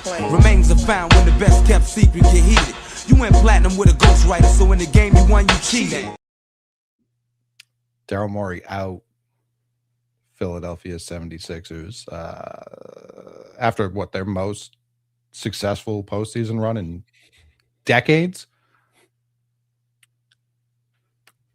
It matches as far as they've been, but the way they did it, I think you could say, is their most successful. And he's out. Nurse not. They were like, no, Nurse is he's good. The new GM will have no say whatsoever over his coach. We will be keeping him. Not even that I think Nick Nurse is bad or deserves to be fired. It just felt like not something you announce as you're like, he's fired. He's not, no matter what, he's not though. So new GM, we're kind of handcuffing you already. I've already started to see like the 76, like from Philadelphia, like the 76ers should move on from Embiid. And I'm like, boy, is that bus hasn't been near the station in quite some time. You saying he's untradeable, man? I'm not saying he's if we've learned anything from the Russell Westbrook, Chris Paul era of untradeable deals, I don't know that he can still be traded for Russell Westbrook somehow. Tomorrow. Yeah, tomorrow. I'll never call anyone because I'm sure there is a team out there who deep enough into the summer would be like, if we can just keep him upright for 55 games and have him ready for the postseason, then yeah, that's worth taking on that contract for. So someone would do it. Though. Kings, I could see them doing it. Like the teams I just don't respect. One of those. Well, I was gonna say the reason I say that you said to keep him healthy for the playoffs. The Kings, they're bad at their job. They know they're not making the play. They're not stupid though. There's no playoffs they're considering them for. I would use the S word. No. I don't even. Okay, if you new GM, what is your first active duty? Yeah, what's your first duty as Sixers? Like, is it Embiid? Like, is it trading Embiid? No matter what, like, what's on the young man's deal? yeah. 192. Interesting. That was signed in 2024. 59 next year. I would say that's where I'll just say we should never ever hear Joel Embiid talk about Morey the way Harden did for that extension alone. I think that was this is the one last I got you. They can never take this away. You won the MVP. Here's I might not be here to see the end of it, but they can never take this 59 million next year, 64 the year after that, and 69 in 2028, 29. They can never take that from you, big guy. Yeah, it kicks in this offseason, that extension. Yeah. So that's tough. It's real tough. He's only 32 this year. That's the oldest the 32's ever been. As a boxer, 32. Like, not a good one either. One who's taken a lot of shots. I don't even. Sabonis, DeAndre Hunter. Next year, that's $69 million. If that's just straight up, I don't know if it works for the books on either side. I saw a number that added up to close to 6. Would either side do that? I won't rule the Kings out of doing anything, Withers. I just won't. I think Philly would.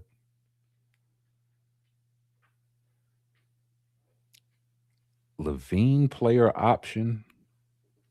Levine and Hunter? That actually might be closer.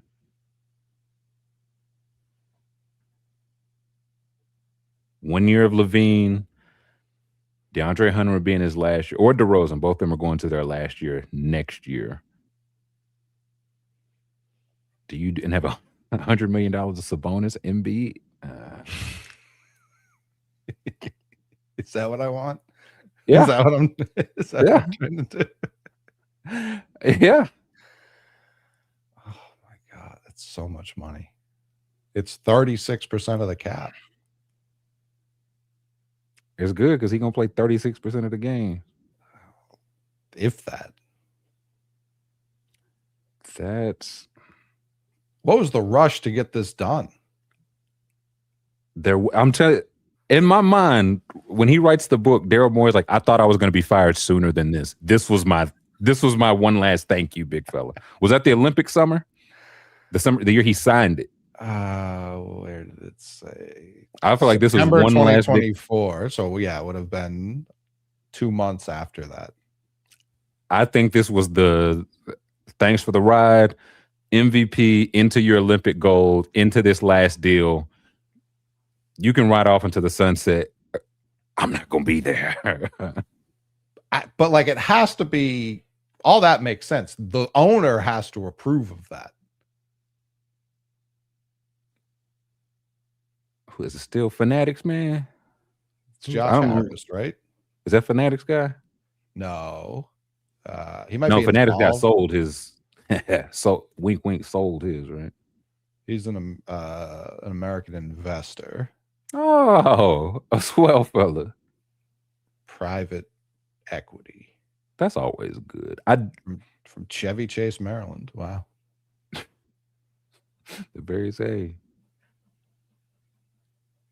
Like he said, he couldn't give that deal without the owner saying. I do think he was told to cut money, but it's like, did it have to be McCain?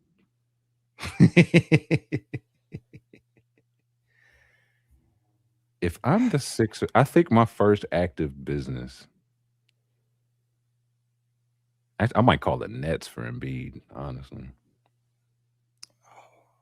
You're tashing picks? If I'm which side? If you're Philly.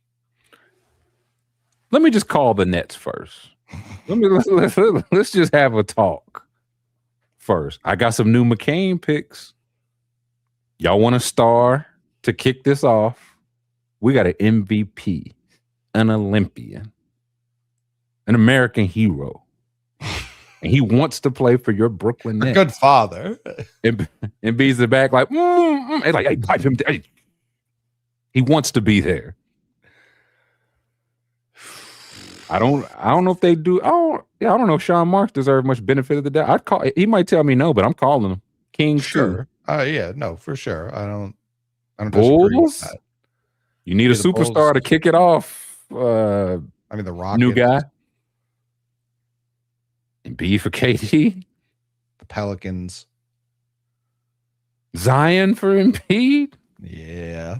Now we're talking. No, listen, contractually, he cannot be in a city known for a sandwich with that city's name in it. Can't have it. I thought you were gonna say it can't be that close to Kyle Lowry. No, listen. He must be that close to Kyle now. Kyle Lowry's like, every time I walk by him, he just hands me $1,000. I don't know. I don't get it. I don't get it. I'll at never all. retire. Yeah.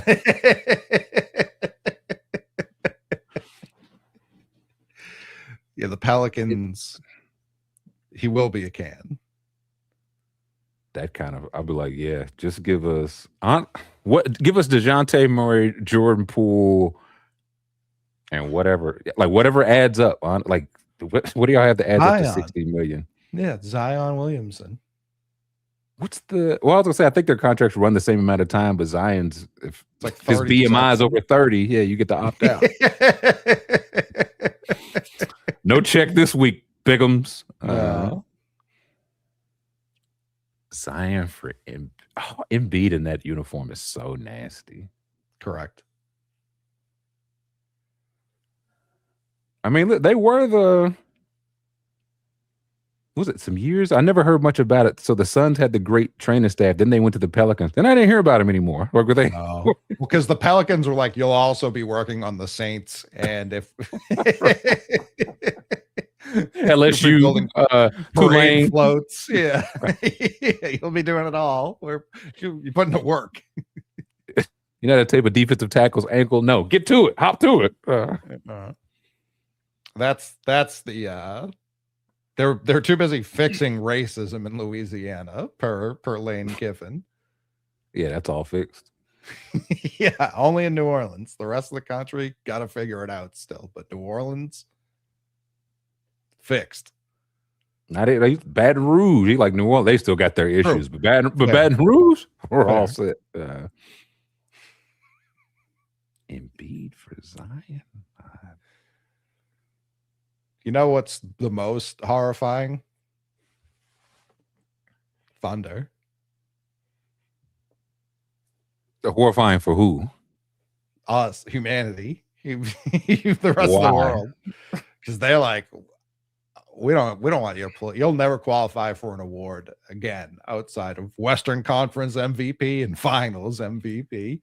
Because He's never been there, Mick. What are you talking about stuff he don't? What you? We'll what you show saying? him. We'll show him. We'll show him where it's at. We'll give him the route. We'll give him the bus fare. You said Hartenstein might be coming up soon, right? I mean, they got the team up. Look, they do that right there. Yeah, congratulations to the Spurs on their 11 straight with no competition. Do the Spurs do it? That's the ultimate. Listen, Joel Embiid, we have a proposition. Victor plays Shooting 34 minutes. No, listen, 14 minutes a game. 14 minutes a game. Wemby sits down, you check in. That's all you do.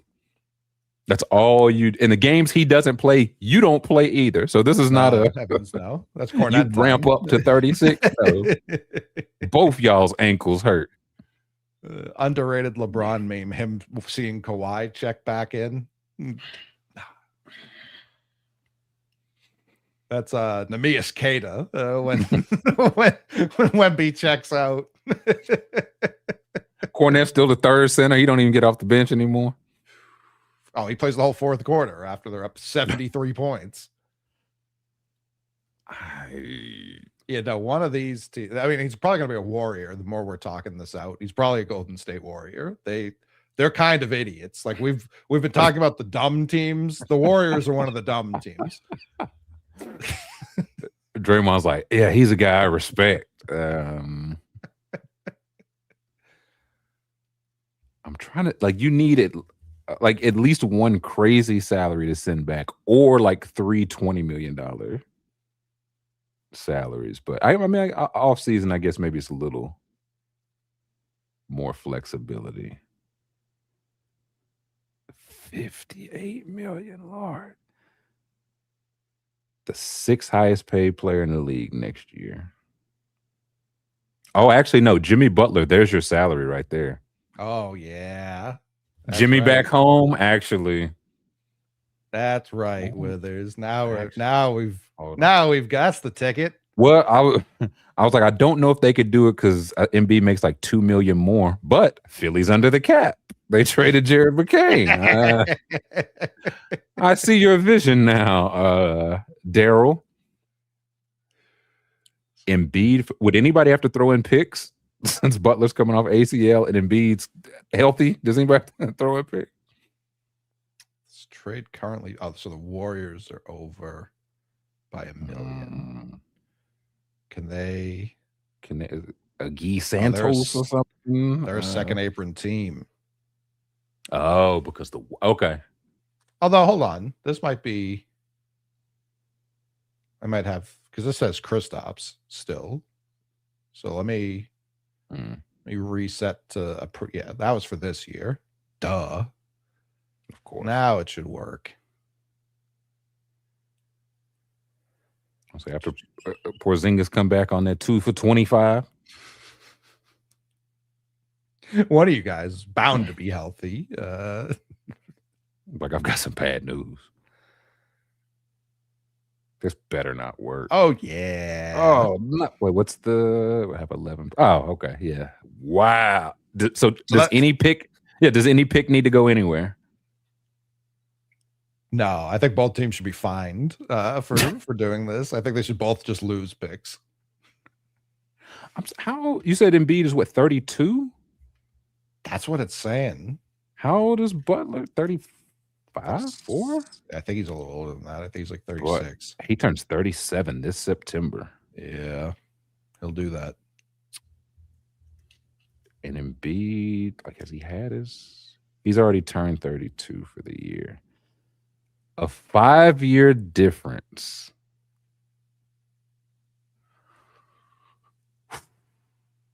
Who says no? I don't know that either of them say no.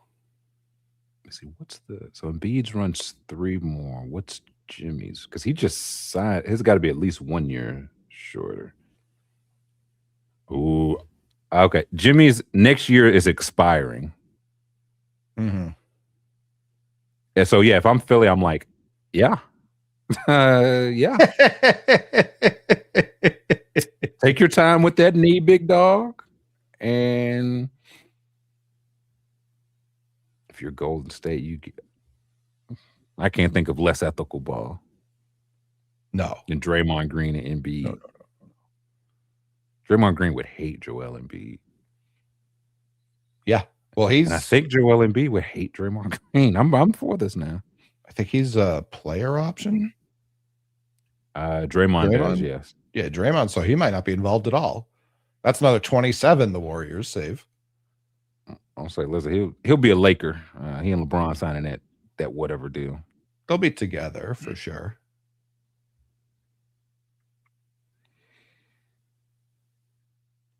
I don't like that. It'll probably happen, but I don't have to like it.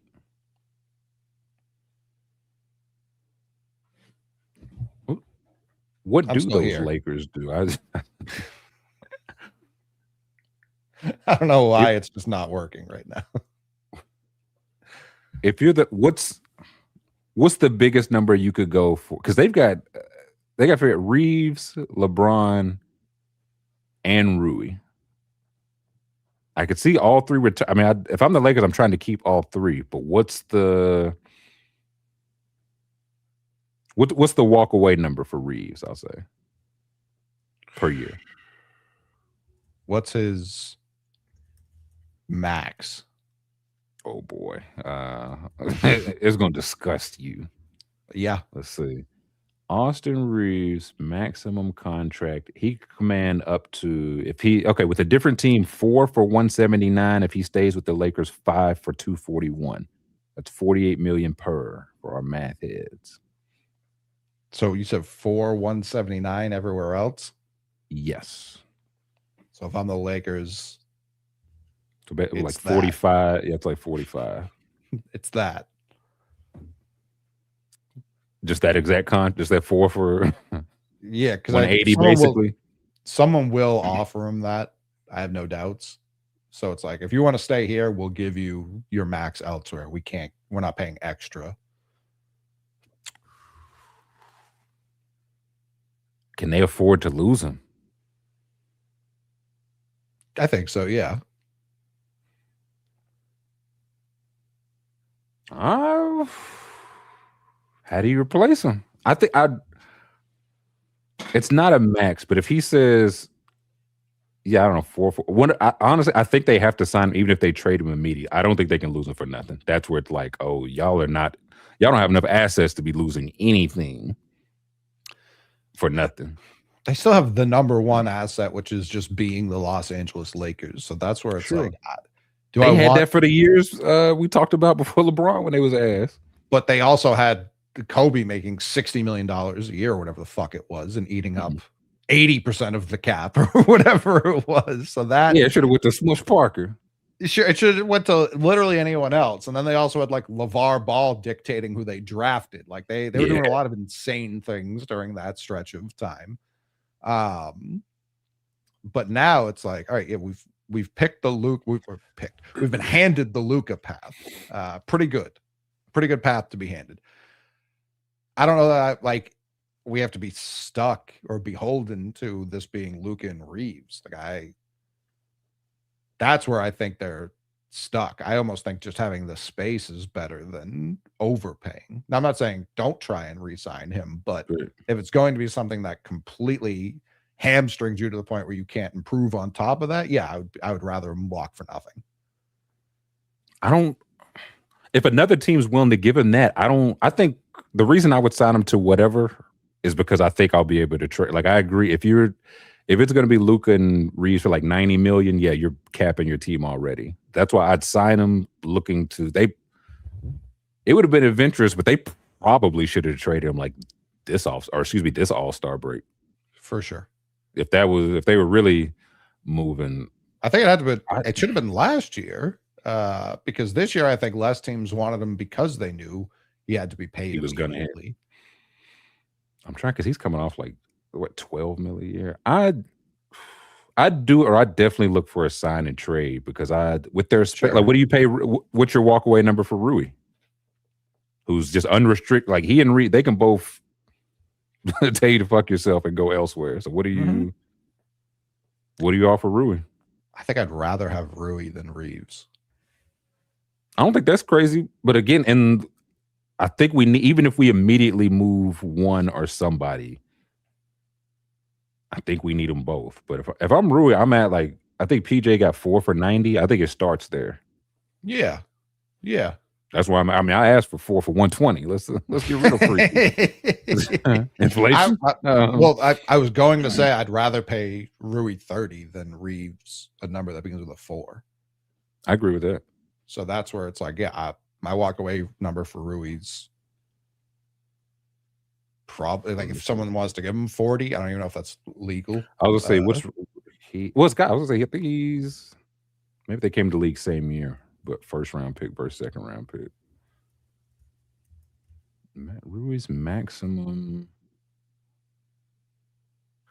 I guess what they if you're not going to make a max, they don't think you're going to make a max. They don't even really list what it could be. They're like, it's, it could be. He's coming off a 3 for 51.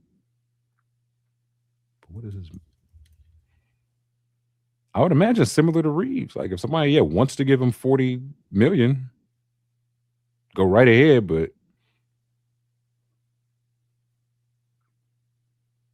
what's the walkaway number on LeBron James? I mean, he's not signing for anything more than like 2 years. So that makes second year, yeah. So that makes it a little different, but I would be okay letting him walk away. And just like LeBron? yeah. Oh yeah. Oh, you know how He much money they're gonna 42. make. You know how much money they're gonna make, Mick?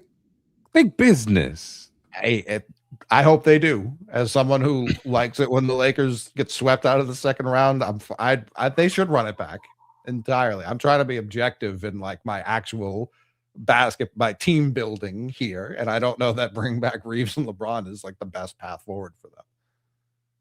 I think it. I mean, of course, yeah. What are you? Because you're not bringing them back to be the team. You're bringing them back to play alongside Luka.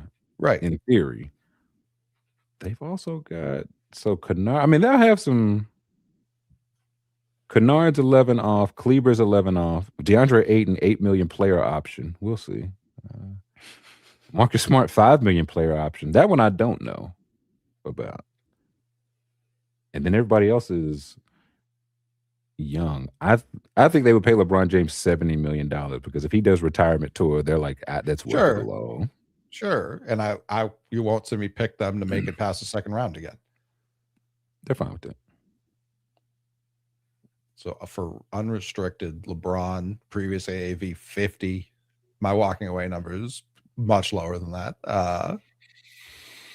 McCollum, Middleton, KP, Tobias Harris, who's going to find himself with another 5 for 150 on his desk. That's just what he does. John Collins, Tony Simons, Vucevic, Harry Barnes, Norm Powell. Yeah, because like if Reeves is going to get whatever you just said, 4 for 180, call it 180. What can I get Norm Powell for? 2 for 60? I agree. I feel that like if I'm Detroit, the first name I said for them was Kyrie, but the next one I was like, I would call Miami. I didn't know Norm Powell was a free agent. I was like, Powell or Tyler Herro. Y'all don't need both of these guys. Like, they agree. And last year, I was going into it's like Reeves gonna get a number that starts with a 4. He's 40 million, but nobody wants to pay Tyler Herro 20 something. I agree, he's better, but he's gonna be that much better. Yeah, I just give me Norm Powell. Give me Levine if I'm the Pistons. Not be crazy. Like I saw, I think it was like NBC Sports Boston was like, who should Celtics target for the MLE? And they had Kobe White on there. They had Mitchell Robinson on there. I said, Mitchell Robinson's looking at the MLE. I find that impossible to believe. Genuinely impossible to believe. A pay cut? Yeah, I was like 15 in my head. What's probably for 2026, 27? What is the mid-level? Might be less. That's what I'm trying. The mid-level exception. Okay, for 2026. Okay, so it was 15 this year. Okay. No, they were okay. So yeah, 15-8. So for 2027, 2028, yeah, 15. Yeah, between 15 and 16. That's your mid-level. Yeah, so like 16, maybe Kobe White takes that, but I'd be shocked. Like I'd be pretty comfortable giving Kobe White like 4 for 80. Kobe's interesting because he's coming off like 12 million, but nobody wanted nobody wanted to pay him the 12. It seemed like Charlotte wanted him. Was like, yeah, let's bring him home. I don't know how much the home factor of that is for him. Like if you throw 4 for 80, but he's like, I'll take 65 to stay here. Mitchell Robinson, I don't think Mitchell Robinson's getting anything to start with a 1. He should per year. Obviously, there's injury concerns, but when he plays, he's a difference maker. Okay. He's making 13 this year, but his deal declined. I was like, I don't remember. It went 17, 15, 14, 13. Okay. So I guess 15 is not crazy, but again, if I'm Mitch Rob, yeah, I feel like I've outplayed that. I've played better since the last time, and the cap has went up. I'd want a number that starts with a 2, but not crazy. Dosunmu, interesting. I'm gonna say it's not like the best list of free agents I've ever seen. It's not, I mean, it never is, but we'll see. It's pre-agency over free agency now. Grimy. He won. I mean, they offered him, I think, 4 for $40, and he was like, no. And he bet on him. I think he had a good regular season, not a great postseason. I don't know what he gets. Like more than 10 million per year, but I don't know how many years somebody would give him that. Would somebody give him 2 for 30? Probably 3 for 45? Probably. He might be bad vibes or something. Like he's been on like 4 teams. What were the teams though? Fair. One of them were the Morey Sixers. More than fair. Was he was a Knick, wasn't he? Start 3 years as so Knick to Piston to Maverick in 2024, 2025. I don't know what else happened with the Mavericks that year. And then a Sixer these last 2. So he might be bad vibes, but he might be bad situation. Yeah. There's just something. There's just something I'm keeping an eye on. Because every time I feel like I watch him play, like he's definitely good. I don't know I remember them drawing the line like 4 for 40 because it was him, Cam Thomas. There were a number of guys that were just like, no, we're going to bet on ourselves. And I get it. But in his head, is he I should be making 40 a year guy? Are those the vibes? He's not a bad guy. He Cam Reddish. It's like, I think I'm the guy. I'm a good solid cat. I don't think Cam Reddish ever thought that. Everyone just kept telling him that. No, Cam Reddish thought that was the first year he played defense with the Hawks. He was like, okay, I play defense. Now I get 30 shots, right? And it was like, no, you keep playing defense. We work it up. He's like, I'm out of here. It's been out of here since. Out of most places. Yeah. Because in theory, it's like, why didn't they want to pay I won't say a 2-way wing, but you can squint in a 2-way-ish wing for Quentin Grimes, and they were like, no, we do not want to pay you that. And I don't know who pays them.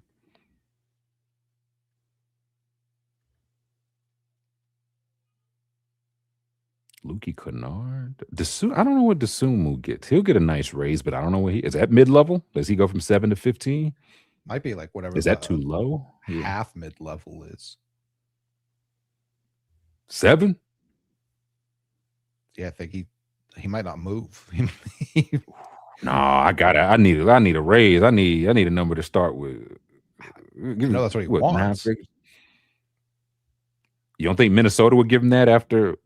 I think they will because he can just walk. This is his 3rd deal, so it's like, y'all really want to find the Rob Dillingham, wait for DiVincenzo to heal again, or just pay me? Definitely factors in, for sure.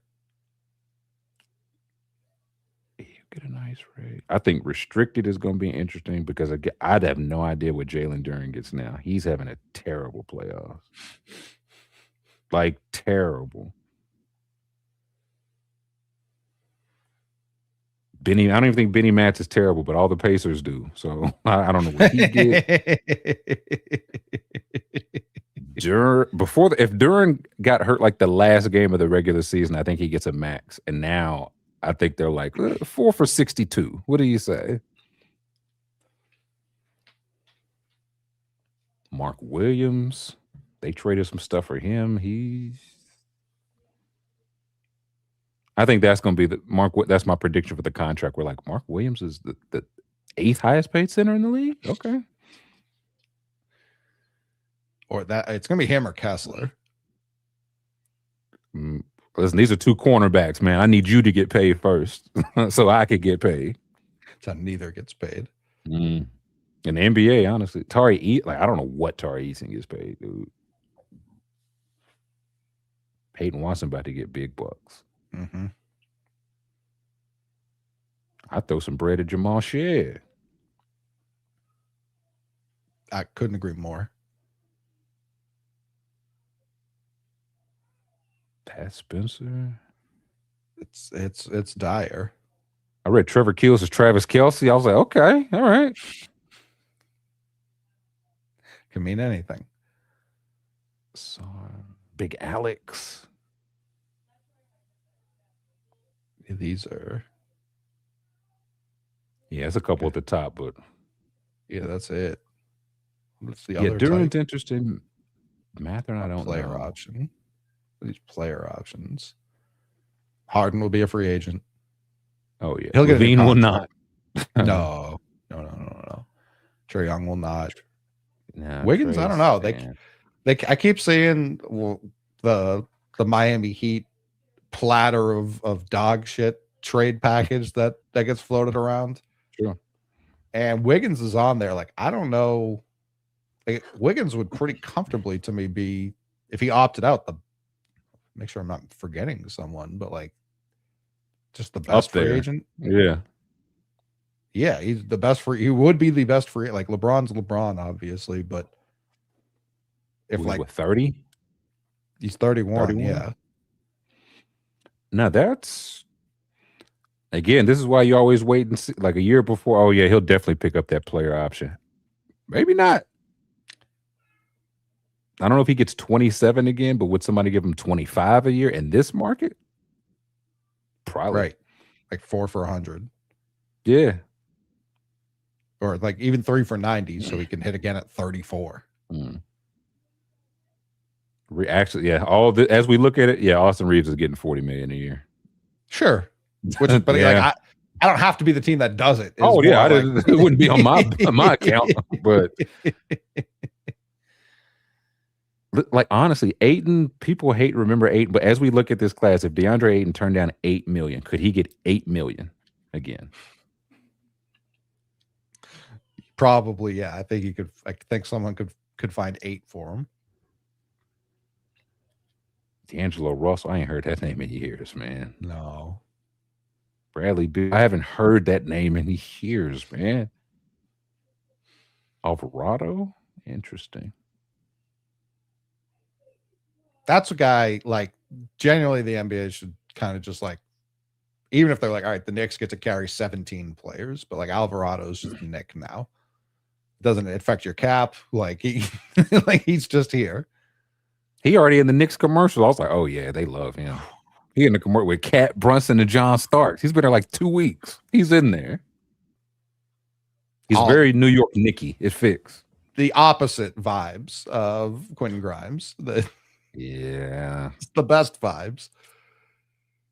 They said he was telling a story. I can't remember if it was Old Man in the 3 or where it was, but they were like, they didn't like me in practice because I was practicing too hard. And then I would go to the games and I wouldn't play. And then they told me after the game, they were sending me down to the G League. And I was pumped because it meant I got to play again.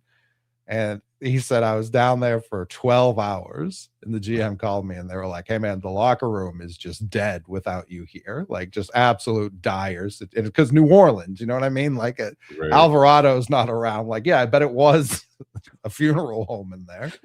I mean, Zion's in charge. You never want Zion in charge of the music. So he was like, I didn't even get to go play. I just came back up and they started putting me in so that I would continue the good vibes. And that's where it all started. I think he was with second round. He might have been undrafted, man. He was undrafted. I think you're right. I think because he talked about that too. He was like, I was undrafted. I was in I think he said he got like the sign with the sparklers at the club, like first overall pick. Oh, no. He was like, to me, I was drafted. I saw the list the other day, just all the undrafted players in the playoffs. And it's like, I get how people feel about him now. Lou Dort went completely undrafted. Austin Reeves, undrafted. 60 picks we look through at all these guys. Naz Reid was a McDonald's All-American, 6'10" that could shoot. I'll never understand. And did 1 year at LSU. So again, I say, how much does the college tape matter? Or are we starting to see I'm not missing out on those guys. Like I knew this guy was the goods then. It didn't work at LSU. Maybe I'll blame LSU and not the 5-star guy for that. Maybe it's not anybody to blame. It's just, yeah, it just happened. But undrafted. He was consensus 5-star recruit. Mm-hmm. Ranked the best power forward in New Jersey, 3rd best power forward in the U.S., 22nd best player in his class by 24/7 Sports. Wasn't doing this at Kansas like we talked with Wagler either. Like Jersey, yeah.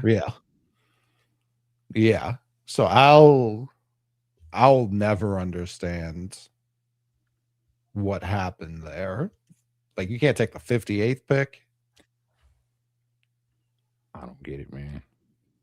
And I know think- at that late go ahead. second round, I know agents will start telling teams don't draft, but I just can't listen to agents. Like, I really shut up. Yeah, I'm you, trying. you do not run my team, man. Okay. Well, all right, man.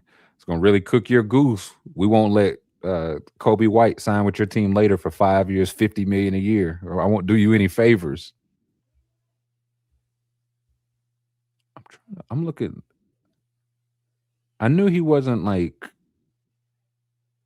not McDonald's because Canadian, but Lou Dort was 4-star by Rivals, 4-star by 24/7, 5-star by ESPN.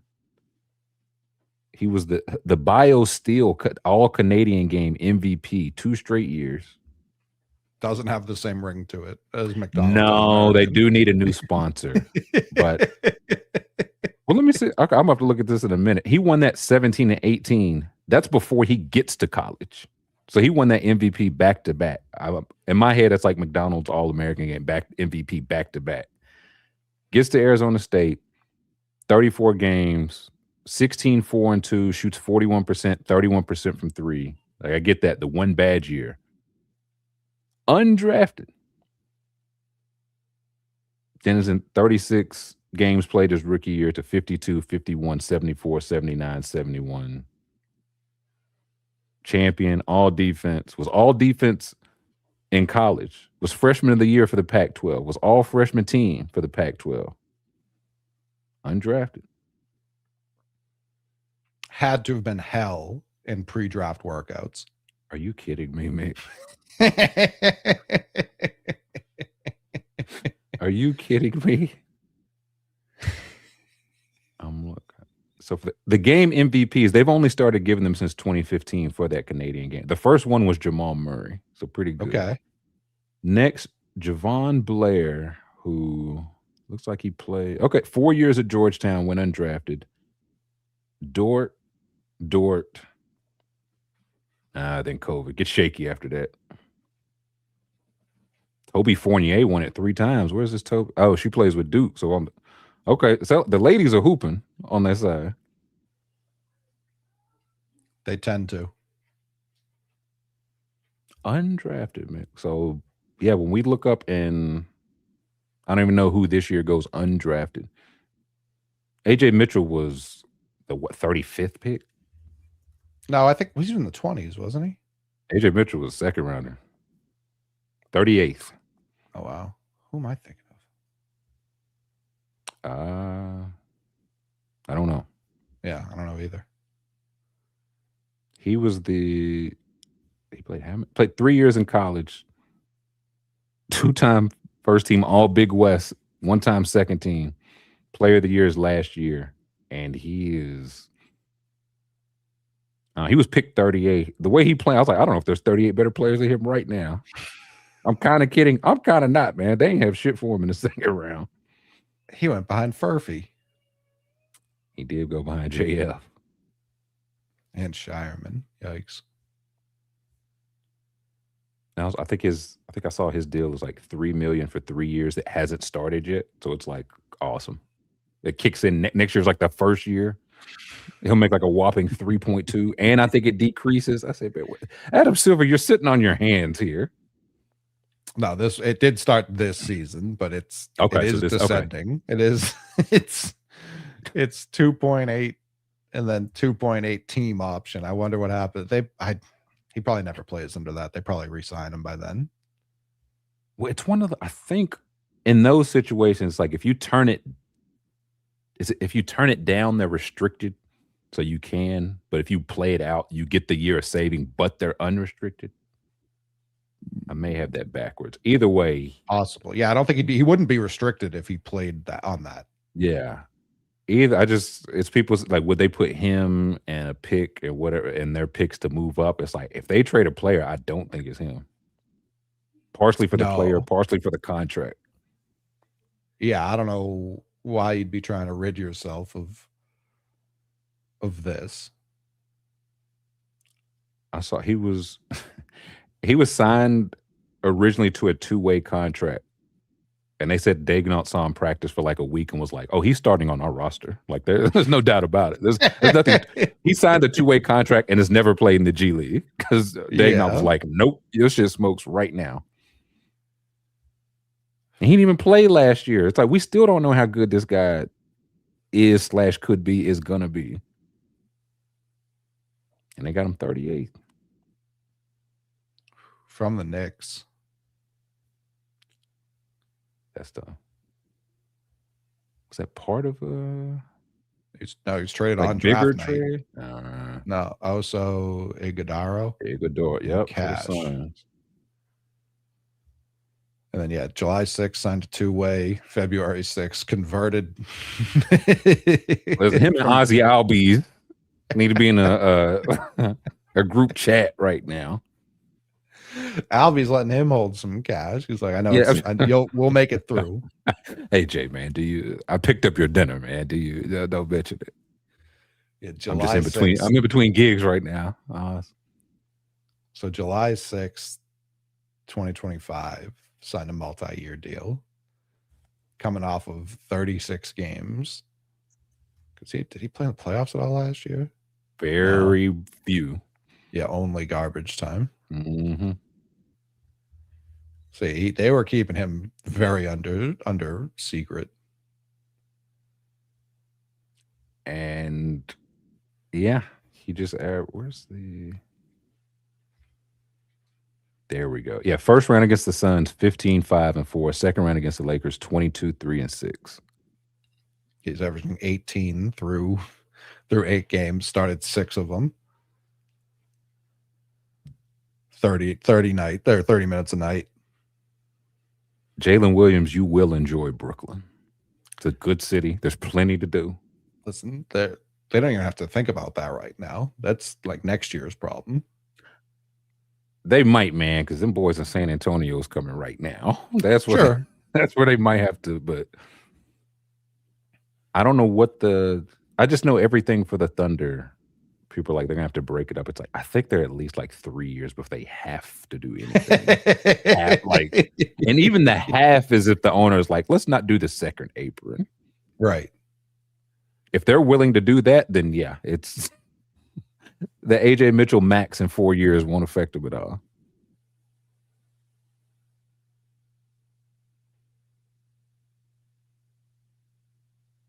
Jalen Williams is their highest paid player this year. He don't play. Him and Chet are tied, to be fair. Bargain bin, SGA. Next year, SGA reigns supreme. That's right. He's at 60. And that kicks in for next year, right? Yeah. Yeah. Or no, wait. No, 2 years. Yep. Yeah, that's 2 years from now. That for whatever reason they're already on next year, which I guess is fair. But yeah, so Jalen Williams and Chet are 25. Jalen Williams, Chet, and Shea are 75% of the cap next year. Which works because AJ Mitchell and McCain are 1% of the cap next year. Payson still cheap next year. Sorber should be back. Topic, fingers crossed, will be back. Other Jalen Williams is 5%. And already signed too. Yeah, he's extension eligible after next year. Brother, these books are immaculate, man. All the deals descend and have a team option at the end. All of them. Yeah, it's because they can pay AJ without trading anyone because Caruso's money comes off right around when his would come on. It's all staggered, it's staggered perfectly. This year they could team option, or this summer, I'll say, they'll have a team option to decide on Hartenstein for 28.5 and a team option for Dort for 18 million. Mm-hmm. So And I then want is it Kenrick's 7. yep. Team So options. they can get up to what's that, What, like 53? 55? Yeah, 53. So that package alone gets you in the Embiid conversation. Listen, no, it don't, because I'm not talking to those people. I would mom is the word, but yeah, 53 million. I think what's even scary, like, okay, they could do that and add those to any picks. They could just say, okay, Hartenstein, we can't give you 28 a year. Would you take 20 to keep winning championships? Would you take 2 for 40? Not like a long term. You could hit it Right, again. right. Like Lou Dort, 8. I don't know if we can give you 18 again. Would you take 4 for 60 or whatever? Like, what are you willing to sacrifice anything to stay and win? If so, we can work with that. If you want to go to your own team, like, we could work with that too. That's why we have team options. But if Dort's like, yeah, like this is the only team I know, y'all picked me when nobody else did, I'll stay on something fair. I don't need to break the bank. Hartenstein, he's bounced around as well. If these guys are just like, I'm good. I love it here. This is great.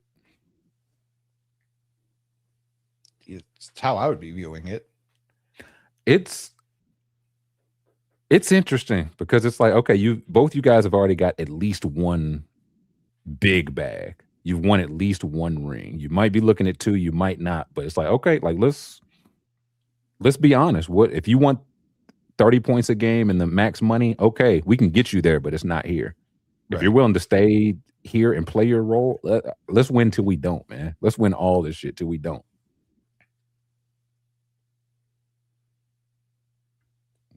Is Kaysen? So Kaysen's is, can they sign him after this year or this summer? Yep. So he gonna get one declining deal, team option on the end.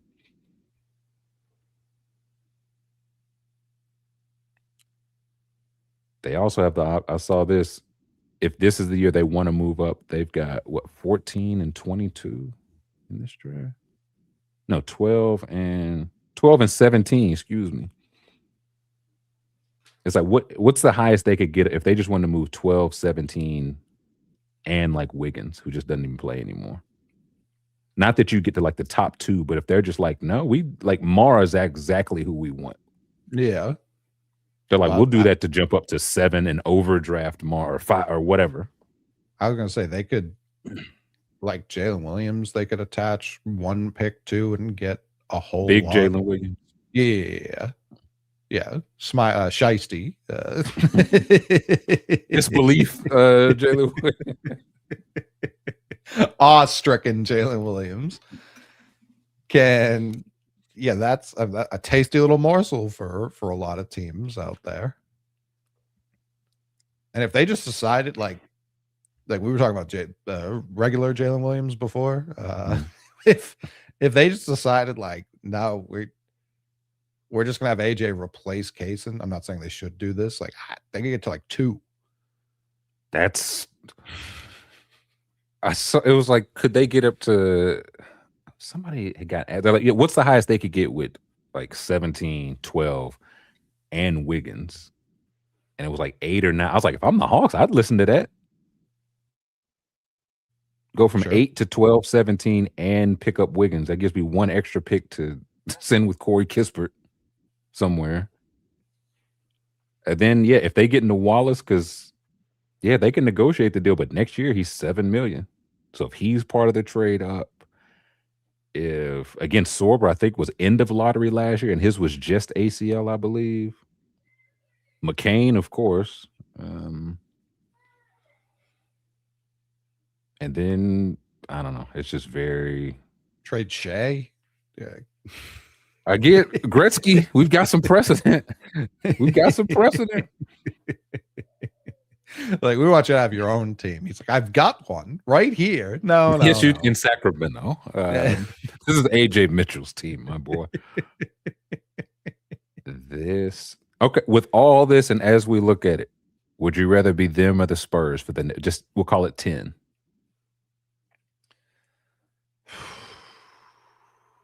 Spurs. They're scary, man. I get it. That's my analysis. You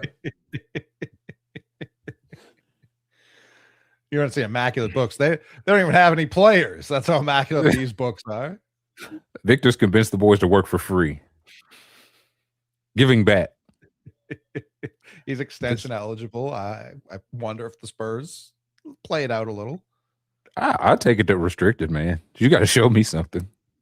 If they match. But he's pissed. He's pissed he didn't get like Gordon Hayward. This is the video. Aaron's the only bad one. You see the video of him getting off the plane and Pop giving him a talking to? I saw like a still just of them two talk. Just them two of one person talking to another person. Yeah, it's Wembanyama talking to a car. That's what it looks like. But Right. everyone else walks off the plane. They're like, "What's up, Pop? What's up, Pop?" And then Victor, he's like, "You here now?" There's not San Antonio. Yeah, what did you do to Harry? I'm gonna do the same to you. Get down here, son. It's like, I love Nas Reed. We tried to draft him. We didn't have a second round pick.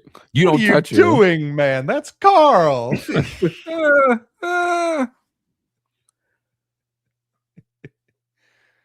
These are pretty good books, Mick.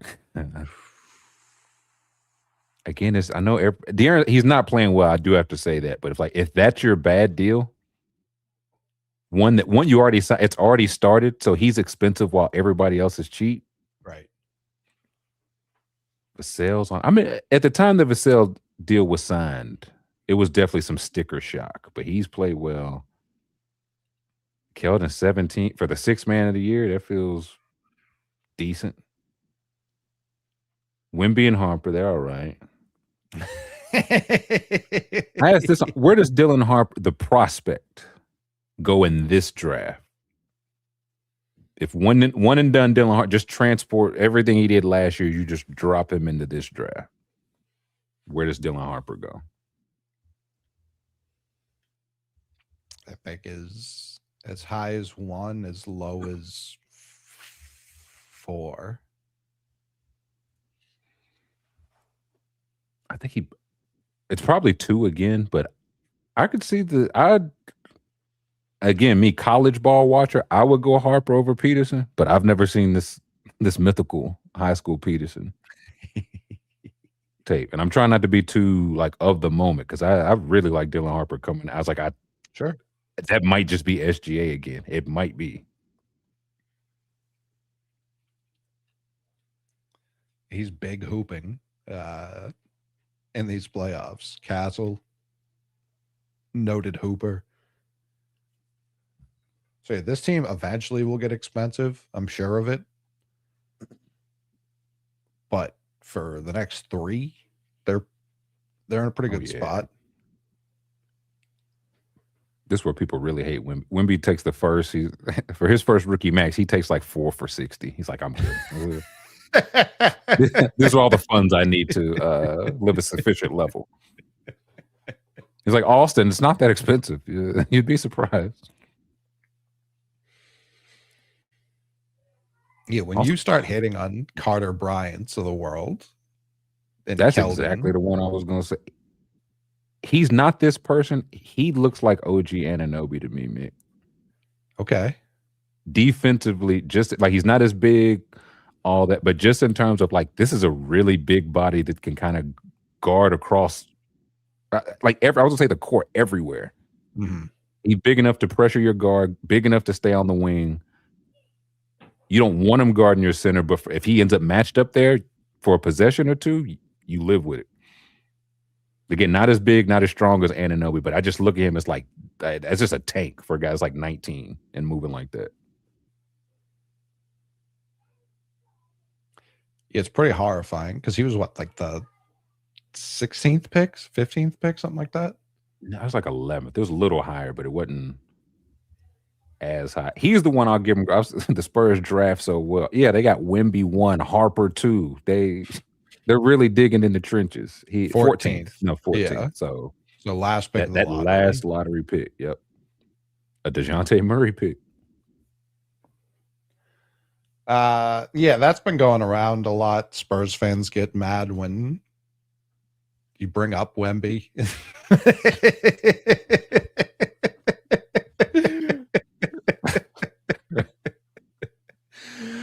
But You like got the biggest house and the hottest. Come on, don't talk about it. Come on, man, come on. Please don't. But like I earned if I were a this. Spurs fan, I'd be annoyed because like we did draft like someone else could have taken Castle. That wasn't our fault. Castle's what, 4, I think? Yeah. I think it was 4. Yep. So someone else could have done that. They didn't. Vassell. So like 10 or 11. Yeah, good pick. And Keldon, good pick. Like, so they're not wrong, but none of it works without without the guy. Reason for the season, man. And again, Right. So they had it's very Primo and funny. Sohan back to back. So yeah, nobody's perfect. yeah, Bomani said they don't have any goons. Someone needs to do the gooning on San Antonio. I said that's what the Primo pick was for. Hey, come on with that. They also 2 picks in 2019. At 19, they got Luka Samanic. At 29, at 29, they got Keldon. Who was in between there? Oh wow, that was a 2019 draft. Next pick was Matisse Thybulle, who would be a 45% 3-point shooter if he was just a Spur this entire time.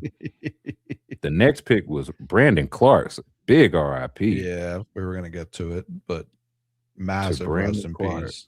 Has it come out what Definitely. happened yet? That's what I've been waiting for. I've heard some overdose Yeah, talk. I don't know how confirmed that is. He had been arrested, I think, not long ago for like correct. some possession. So that would, I don't know if anything confirmed. That's what it's leaning. Either way, all the Yeah, same. That's For sure. I just didn't I didn't know if that had come out and I didn't want to just go off of assumptions. Yeah. But super set 29. 29 years old, man. And Jason And then- Collins, same Mhm. day. Yeah. It felt like enough news for one day. Like I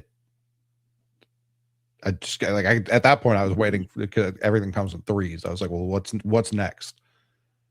Honestly. But yeah, massive rest in peace to Jason Collins. First openly gay player. I feel like everyone knows that part of it, but it's nice that's.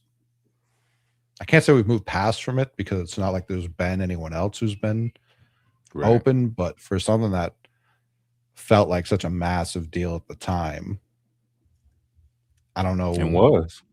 Oh yeah. I'm not trying to undersell that, but Definitely. I meant more massive deal in the way that like people were hateful towards it. I like Right. to think that we're past that, but I honestly don't know. No, I will say I've seen only positive, Right. like only respect, only good things to say. And I know it wasn't always, I know it's not always the case now, but I know it definitely wasn't the case. What was it? What year did he? That was 2012, 13. It's like 12 years ago. We didn't have an openly gay NBA. It feels like yesterday and also forever Right. ago.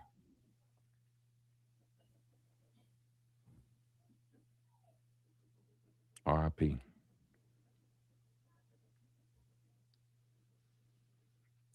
Yeah, I didn't realize he had been sick. Yeah, I do remember that. I think he announced it's like end of last year. It was like I think it was like stage 4 when he announced of like a very rare brain cancer, I believe. Horrible. September, the NBA released a statement on behalf of his family, announced his ongoing treatment for a brain tumor. December, he revealed he was diagnosed with stage 4 glioblastoma, I believe. Yeah, I'd never seen that word before. That's how I think, most aggressive and most common type of cancer that originates in the brain. Very poor prognosis for Jesus survival. Christ. So he was diagnosed with that, September last year and passed in May. 47. Horrifying. Mm. And they found it at stage 4. I He found it. was gonna say I believe it was announced at stage 4. So I don't know when it was found.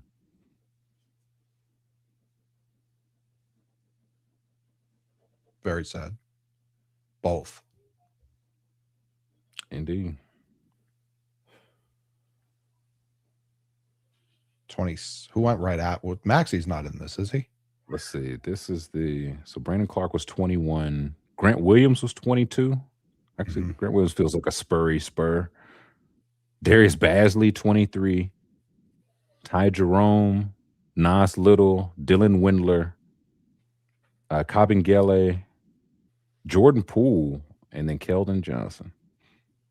And what is Bane 30? No, that Kevin Porter Jr. was 30 actually. Okay. That might have been a drip. I mean, it's a second. Claxton was 31. Gafford 38. Bowl 44. Chuck. I think I was pushing him in the top 10 that year. If he ain't, I think he broke his foot or something. I was fine with it. Taylor Horton Tucker, Terrence Mann in the 40s. So it's like, yeah, they didn't whiff on like Jokic at 19, but sure. It could have been a nice little deal. Can I just, I feel like Keldon getting a little too much hate for Sixth Man of the Year. I feel like are we doing letter of the law or spirit of the law? Because like letter of the law, do I think he's the best sixth man of the guys considered? No. But spirit of the law, I know he was a guy that I think averaged 20 a game and was like, I'll come off the bench. Like before we had Wemby, I think he came off the bench. Or that was the year he decided. Was like, I'm good with that. So is that feels spirit of the law, or spirit of the award, I should say. Yeah, I don't know. Who are people saying should have been it? AJ Mitchell because of what he's doing now? I've seen a lot of AJ Mitchell. And he came in fifth. Like it's not like he wasn't in consideration. Let's see. Yeah, Hawkes came in second, Hardaway Jr. third. I was like, this is who we. Naz Reid fourth. I wouldn't have hated that. AJ Mitchell fifth. He has one. It does feel like it's become an award where we're out of the Lou Will, Jamal Crawford days where they just kind of traded it back and forth. Now it is like, it's your turn. It's your turn. Because when Heroes won it, Peyton Pritchard won it, Naz Reid won it, Brogdon. So it's kind of just been one guy every year now. I don't know. We're moving. Yeah.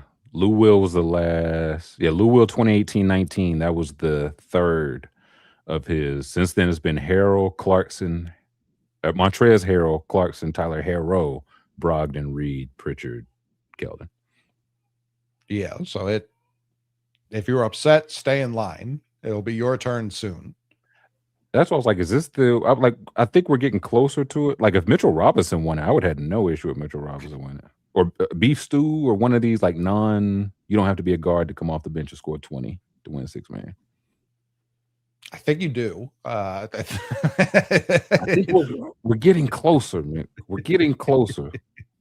Because now you just got to average 15 to have good analytics. You don't need to average 25 anymore per 36. Oh, like if Derek White just came off the bench, he could win it based off like how much the voters like him. He could win it like 5 years straight. That's where I think because Keldon, 13 points a game. I think people like Keldon. It's like the last person to average 20 off the bench was Harrow. Since then, it's been 14, 13, 14, 13. So we're pivoting, but I have no idea what Keldon or Pritchard or Naz Reid would have to do to win it a second time. Who was it the year Brogdon won it that YC was arguing someone for the Knicks should have won it? IQ, quickly. That's right. Yeah. That was Brogdon, quickly. Bobby P finished third. Wow. What a time. Like Bobby P not having one of these feels I feel not like snubbed, but it's like,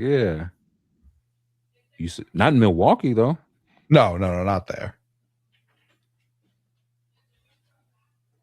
Saw Bobby P on Bar Rescue, man. I said, wow. Range. Just shaking a bar owner. Be better. Yeah. Do better with your job. It's like, Bob, we didn't know you like Bar Rescue. Like, what now? Man.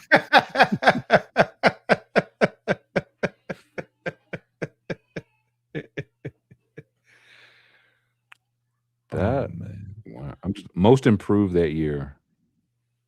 Markkanen won first. SGA and Brunson second and third. Halliburton sixth.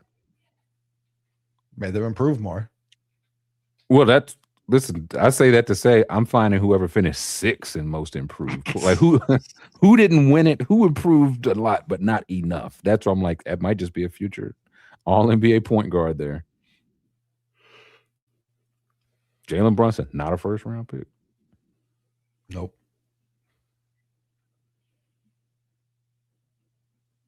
I had forgotten the Sixers passed on Shea. A lot of teams passed on Shea. Sure. But a lot of teams didn't just fire their GM. So that's why it came up. Hornets drafted him and then was like, Yeah, we're all set. Rather have Miles Bridges.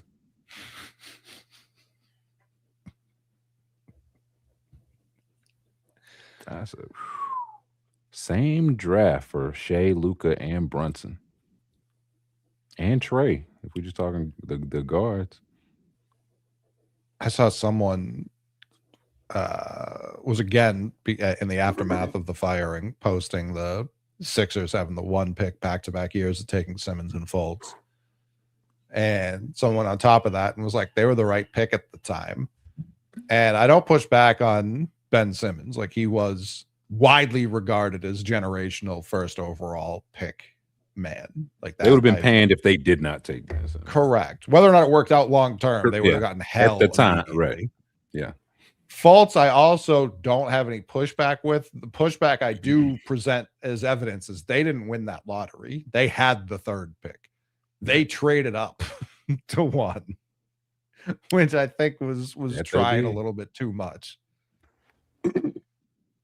And with a team in your division who was fine with it for some reason. They didn't pay some crazy premium. You know what I mean? They gave a protected one Kings pick, right? Pick. Yeah. It wasn't a great pick either. Let me see. What did that end up being? Or do you know what fucking Romeo Langford, damn. Okay. The 14th pick, Withers. With what hindsight's 2020, we know that Lonzo Ball was going to. We know that. Yep. That's why Ainge made the trade. For sure. If the day of the Lakers either trade that pick, like Magic's like, if we kept the pick, we would have taken Lonzo. We got a good offer for whoever. If Tatum for some reason goes to there after the trade, who do you think Ainge takes? Because that's Josh. I'm just listening to in order is Josh Jackson. That's De'Aaron Fox. That's Jonathan Isaac. Lauri Markkanen, Frankie Smokes, Dennis Smith, Zach Collins, Malik Monk, Luke Kennard, Donovan Mitchell, and bam, that's the lottery. So I'm just curious who you think he's like, damn, like we made the trade, we got the extra pick, we thought Tatum would be there. Lakers traded, so now whoever pick 2 has Tatum. Where do you think he goes? Part of the math here, and part of the reason I think he was okay trading away Fultz, I don't think he was some like all-knowing person who knew Fultz was about to get hurt and have his entire career trajectory. He hurt him. He was one. I put him in that figure 4. I think he knew at this point he had Kyrie in hand. I think he knew he was trading for Kyrie. So I don't know that it would have been Fox. Like Fox seems like the type of point guard he would have been really high on. I don't know if he would have done that. And like we signed Hayward a few weeks later too. Like I'm not trying to give him a ton of credit and be like he was that guy. I think he may have taken Bam. I'll give him that if it is one of the, I was trying to look throughout. He would have taken somebody like unconventional, lower than consensus, maybe as well. When he drafted Jalen the year prior, the initial reaction, not just locally, because locally it was taboo that it wasn't a trade for Jimmy Butler. Nationally, it was like, you could have got this guy at 9, in which I immediately pushed back. We don't have the 9th pick. So what do you mean we could have got him at 9? Like, no, we couldn't have. Well, then you trade for the 9th. Yeah. We have the 3rd pick. We took what we thought was the 3rd best guy. This is Harry Giles was in that draft. Jared Allen 22, Anunoby 23. Derek White, he's like, I just see it, man. He takes. He didn't trade for Derek White, so I can't even give him that. 27. This is a good draft. He might have loved it. I mean, if he had called me if this exact situation, I mean, he might have been in on Isaac. I won't say he would have just like went right to Bam. He might have taken Isaac. Right. Yeah, Derek White, 29, Josh Hart, he just takes Semi Ojeleye. He's like, he did take Semi Ojeleye. That's just not third though. Thomas Hartenstein went 43. Dylan Brooks went 45 this draft. This is Monte Morris 51. Okay, it was 2017 draft. Yeah, it's a heat. 16 and 17 back to back really set up the NBA quite nicely. And that's with some horrific misses at 1 and 2 in both years. No offense to Brandon Ingram, who's comfortably the best of the 4. I don't even think that's a Dragon Bender went 4. Sure. Yeah, that's but it went to Phoenix, so no one cared. Hey, they had 4 and 8 in that draft. I was like, we're about to reset everything. They got Dragon Bender and Marquise Chris. Excuse me. They had I think they had 4 and 13. Yeah, they moved. It was Papa Giannis. Yep. Mm-hmm. If Suns and Kings talking trade, I need that. I need those calls broadcast. That might have been Vlade running the Kings too, but I need all these calls broadcast.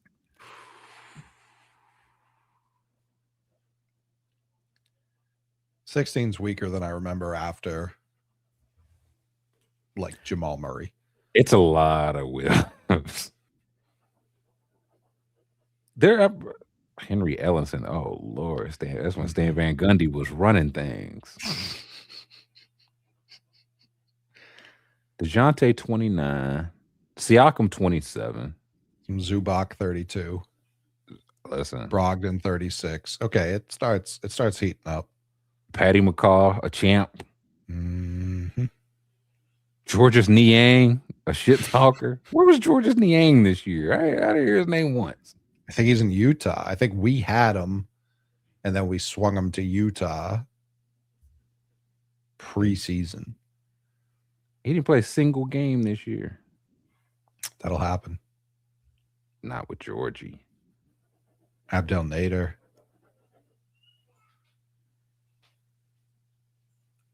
Who had a crazy impact, maybe the most impact out of a 58th overall pick in my lifetime.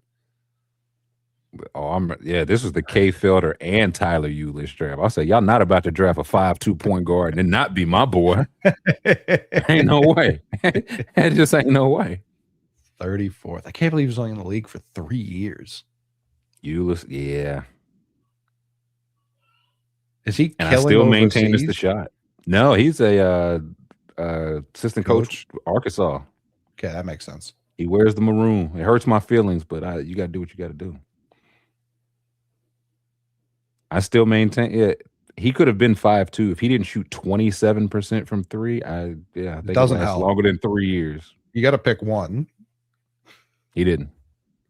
Yeah, he's gonna do both of them. I'll just say this: Zubac been in the league for a minute, man. Mm-hmm. So I get the Pacers wanting a sure thing. This is a big man going into year number 11. And he's an international big man, so I don't know. Like, he may have been playing pro since he was 14. That I don't know. Is there a world where the Clippers were like, man, we got the best year from him. We don't know what the next phases of his career look like.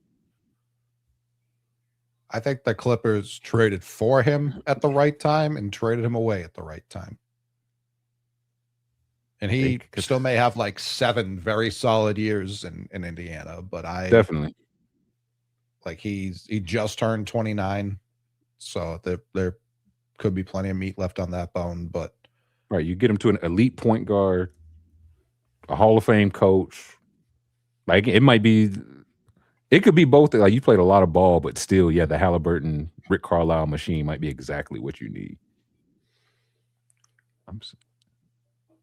He started playing the youth system in Sabona 2013-14. Just drafted 3 years later.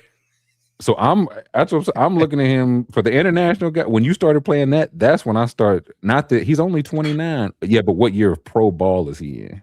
Yeah. He's only 29, but he's been playing pro ball since 2013, 14.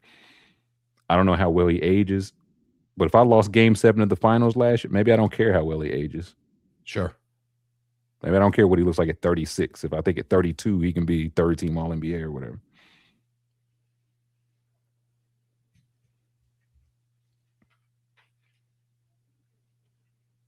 Jakob Poeltl still in the league. Big in the league. Thon Denzel Maker. Valentine not in the league. I thought Thon Maker. When I heard Thon Maker was going to be playing with Giannis, I said, cancel it all. Cancel it all. Listen, Bucks have the 10 pick again. Is there could history repeat itself? I know Thon had brothers. Are they in this draft? Is there a maker in this draft? There's a maker in every draft. It's the most he ever averaged, 5.5. At At 21. Man. So they say, man, they used to tell me my boy was 56 on the slide. I never bought it. He's only 20. Yeah, brother Mature and the cousin was Mature. Okay. Can there be a worse? Again, I like Thon Maker, and again, like at 10, roll the like, go for it, shoot for the moon. Can there be a worse feeling? Like we talked Daignault seeing AJ Mitchell for the first time, being like, "Oh shit, like this is something." The whoever saw Thon Maker for the first time was like, "Holy shit, we got nothing, dude." Nothing. That the first time the Cavs saw like Anthony Bennett in like practice, it's like, is he drunk? Is he drunk? What is he like? Ha ha ha! Anthony, ha ha ha! He better be drunk. Like he really better be. We're smell your breath, praying. kid. Come here. He's hammered. That's like, again, there's definitely like okay, maybe he's a little further away than we thought. Maybe we definitely got to slow roll this joint. But there's also a coach that's been in this 30 years. Like that kid sucks. I don't need to see any more. Thank you for the 7th pick on a guy that he's not better than any of the 20 we have right now in training camp. Appreciate you. Thank you for that. Love it. Love that. Awesome. Literally unplayable. You fucking moron. Yeah. I guess, okay, you draft him to be a starter. He's not a starter. He's a reserve. He's something. Maybe we can move him. He's an asset in some way. You gave me shit, is what you did, and told me to make dinner. I can't. I just can't with you.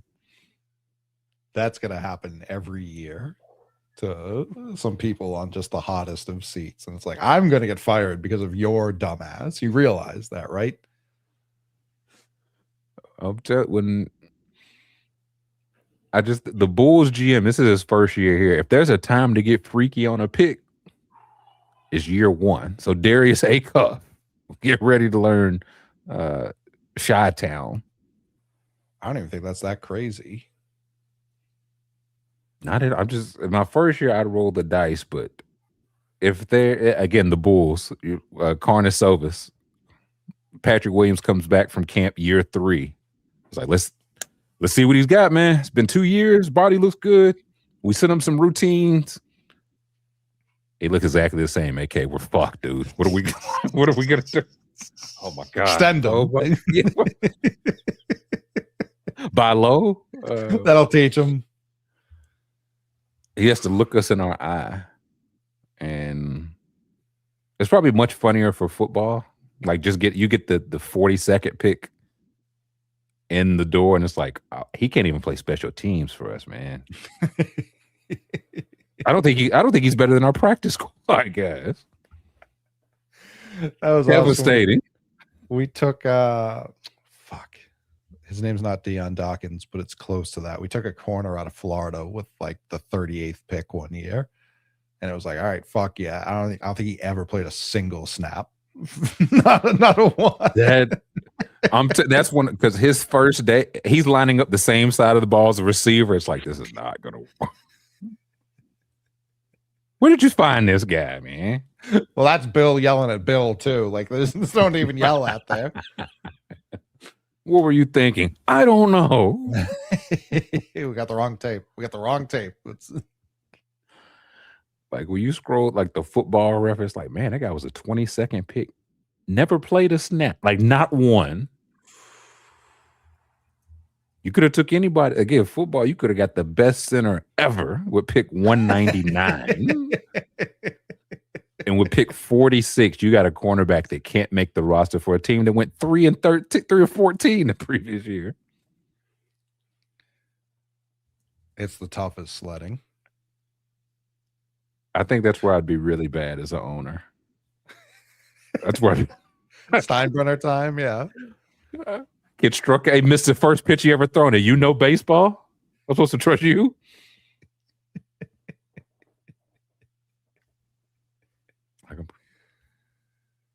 I'm just at the 20. I just picked the 2022 draft. NFL. Yeah. There are guys here. It's like, yeah. The guy before you is Drake London. He played 62 games. Ain't nothing wrong with my homie. He's just Evan Neal. You know what I mean? And even then, he's we can move you around to hope you're something. You played some games. Treylon Burks. There we go. Yeah. Yeah. I mean, that's worse for a couple reasons. That's much worse. Yeah. New AJ Brown. Come on, bring him in. Where's he at? Where's he at? They said we just saw the Vikings do this. It's so fucking easy. All right, we're okay. He dropped the first one. He's nervous. He's nervous. Treylon Burks is the kind of guy I'm glad we get a little bit of a runway after the draft, because when I first started watching, or not even when I first started watching, when I first saw his name pop up and like his projected splits, I was like, holy shit. And then he actually ran them and it was like, oh no.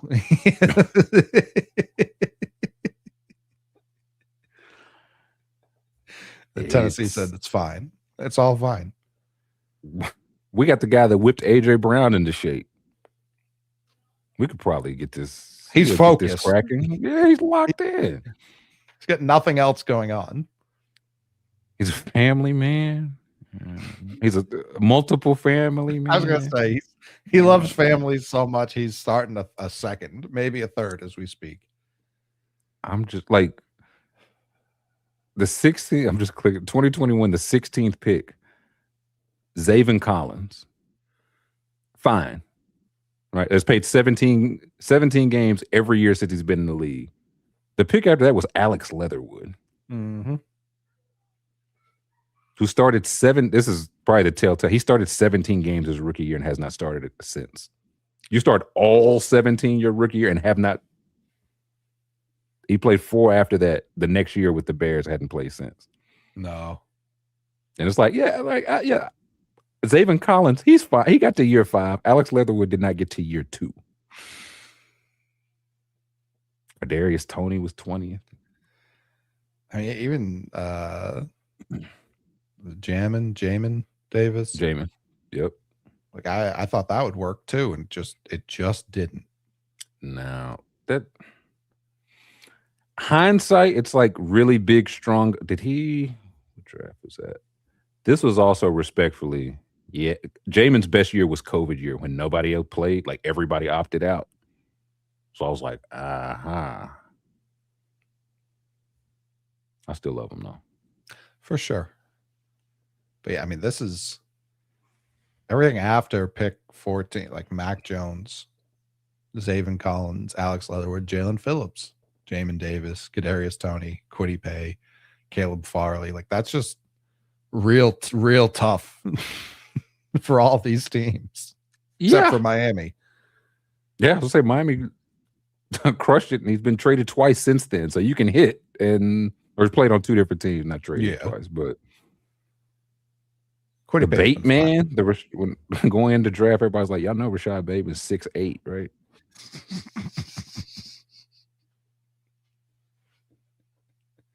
And it's 7 rounds of this, man. And I think that because it's not my skin on the line, it's so fun. You can get an absolute zero, like a zero, man.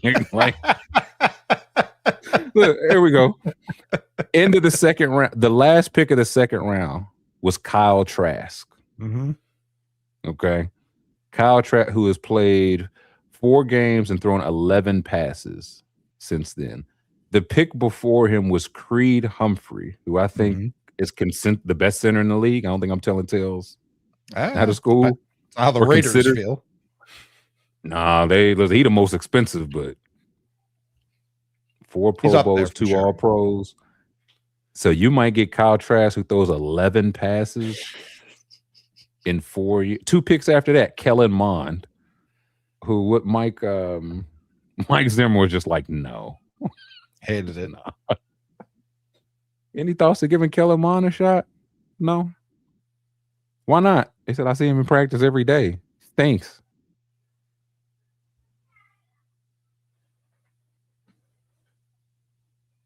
Trask, Kellen Mond, and Davis Mills went 3 out of the top 4 picks, or three out of 4 picks consecutively, and Diami Brown was there all along. I mean, Milton Williams went 73rd. He went, and Alim McNeil also. He got a huge contract from Detroit last year. Malcolm Kuntz got paid. I think the Raiders kept him. Nico Collins, 89.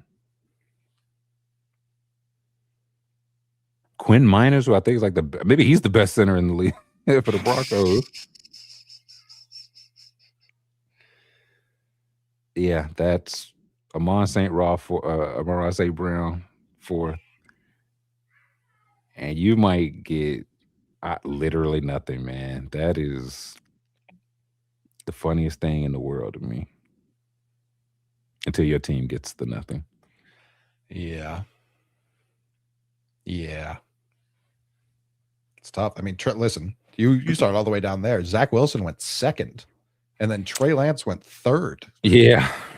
And then But they Kyle just had Pitts that pick though. They didn't give up anything to get that Trey Lance. No, pick, no, did no, they? no. Lottery. They won the lottery.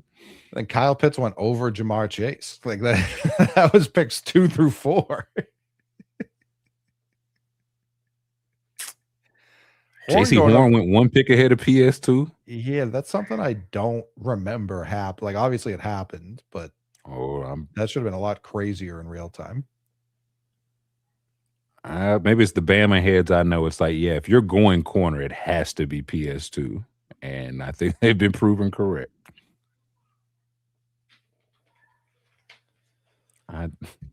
Pitt's 4th. I was like, you can line him up anywhere. What if I want to line Jamar Chase up at wide receiver? What if I want to do that? 49ers could have kept all their picks and just took Michael Parsons.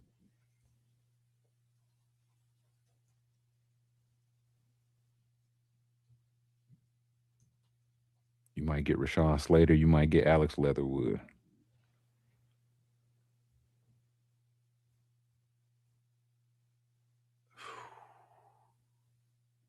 The last thing I have, and I don't know if you saw this too, the 49ers are traveling like 40,000 miles this year. The Panthers play 17 home games. And then we were like 3rd for miles traveled. Like we opening our first game is in Seattle, and then we go to Germany to play the Lions, which Goodell, are we making America first or not, man? Like what's going on here? That's a good game. That's the best Patriots. Too good a game to go overseas. Yeah, feed them swill. We can't be giving away these good games, these neutral site games. This is college football ass schedule. Get out of here. Because I mean, we're gonna get left with 2 Monday night games, both stinkers. It's sickening. It's sickening. So yeah, I had been trending towards being higher on the Patriots, and I saw we travel like 37,000 miles this year. I said, all right, I don't know how overcomable that is. How many of those miles do Vrabel travel with y'all? I don't know if he's allowed to leave the state. I just don't know. And now I see people like Kyle Williams, who we drafted last year, was 18 and then was supposed to switch to 8 this offseason. Diggs was 8 last year. And now he said, never mind, he's sticking at 18. So a lot of people are like, we're bringing Diggs back. And I ask you, do you think Diggs or Kayshon Boutte would be better next year? I think it's not particularly close. I would take Boutte. Same. Give me the Boutte, Mick. Same. I mean, that's what Diggs said, and that's his issue. Is he? So I don't. Has he been released, or was he like? What's Diggs? He's current free agent, right? Yeah, he was cut because his money would have been guaranteed like early March, and they just didn't want to do that. So he could definitely be brought back. I just don't know if I think I'm all set. Yeah, I'm not going to be like furious if they do it. Far be it from me to complain about having a competent wide receiver core, but I just don't know that it's like necessary.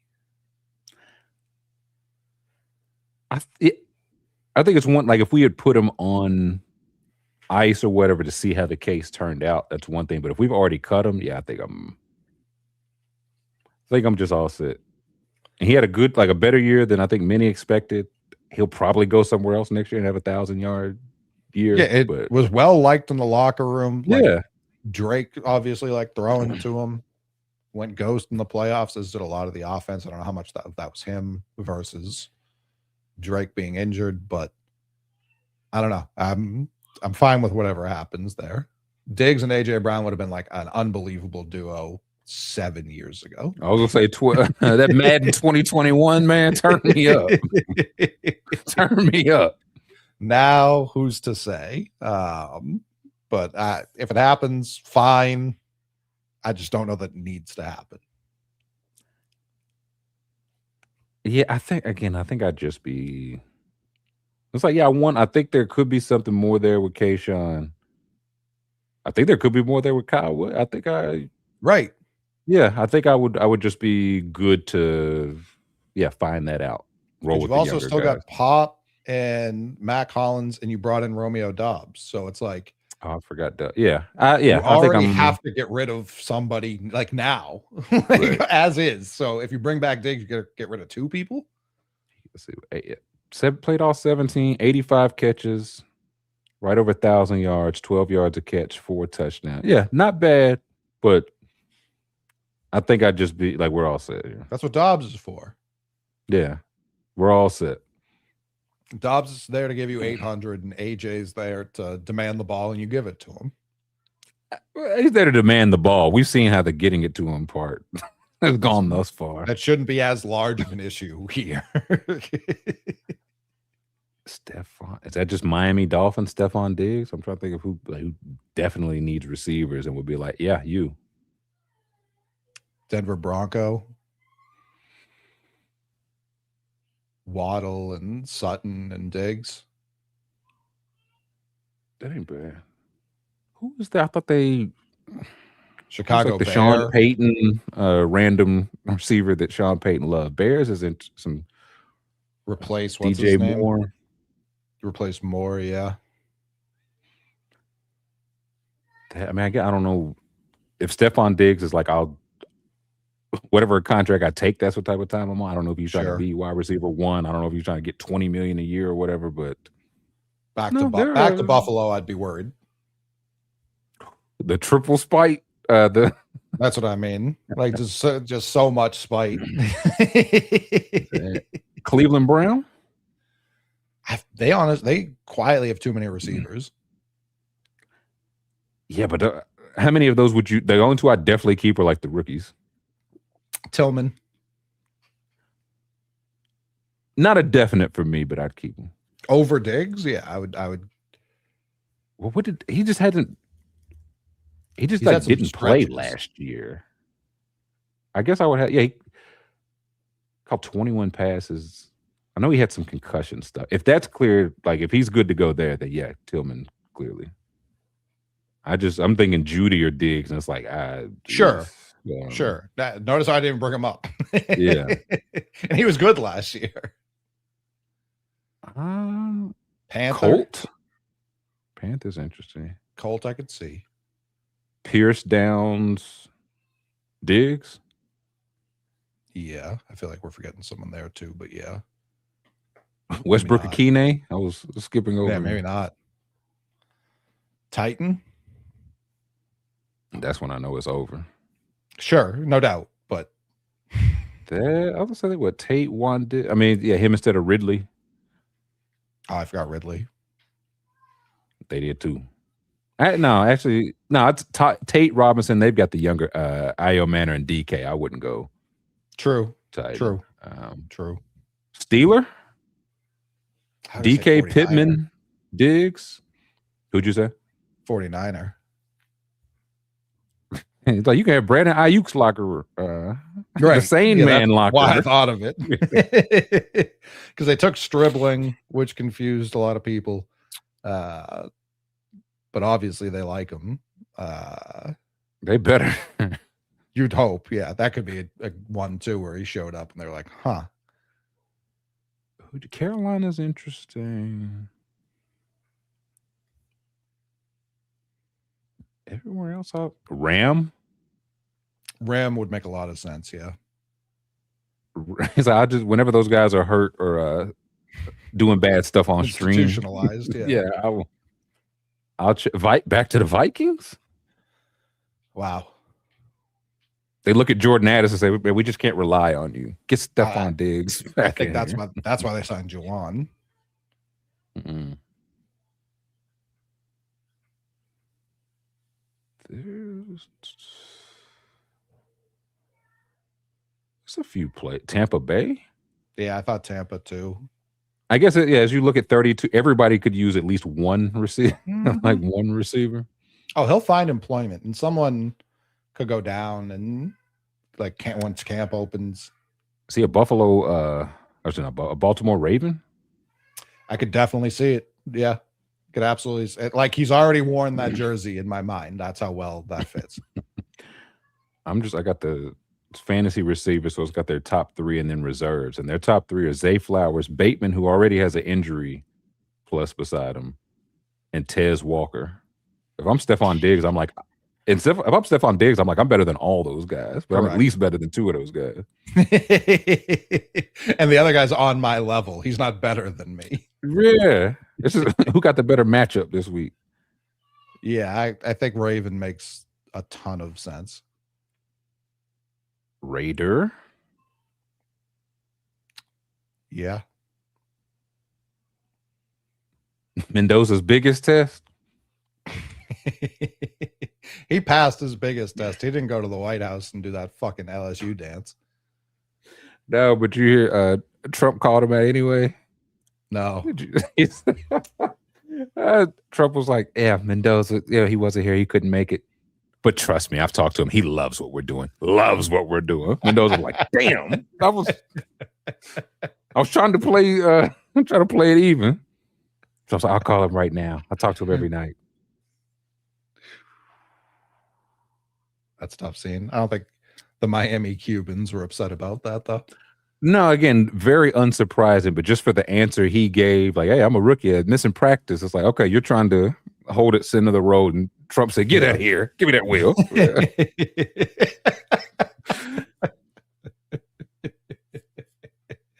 Charger?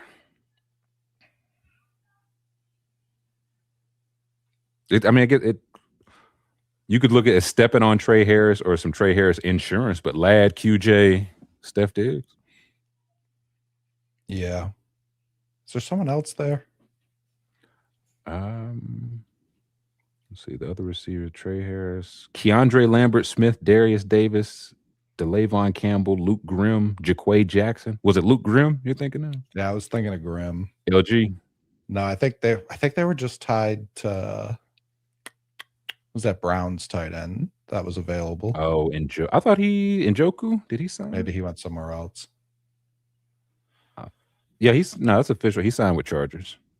Okay. So that's where they went. With all that goes wrong with the Chargers, I still don't hate. We need as many pass catchers as possible. They should be allowed a deeper practice squad than everyone else. It's like y'all get more people on the practice squad, or you can play 6 offensive linemen at a time. Y'all get to choose. They're like, practice squad. I mean, others of I think those feel like the Giants.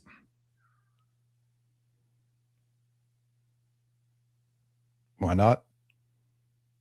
He just like I'm until Neighbors gets healthy. I'm wide receiver 1. You won't have to pay me in 3 years because I'm not going to be here.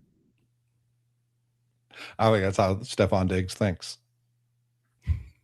We think Stephon Diggs thinks now. Interesting. Well, Interesting. He'll be a Chief. What am I even? He'll be a Chief.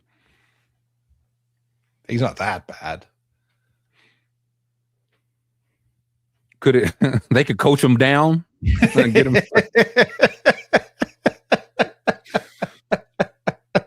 We'll have you riding around with Rashee Rice in no time.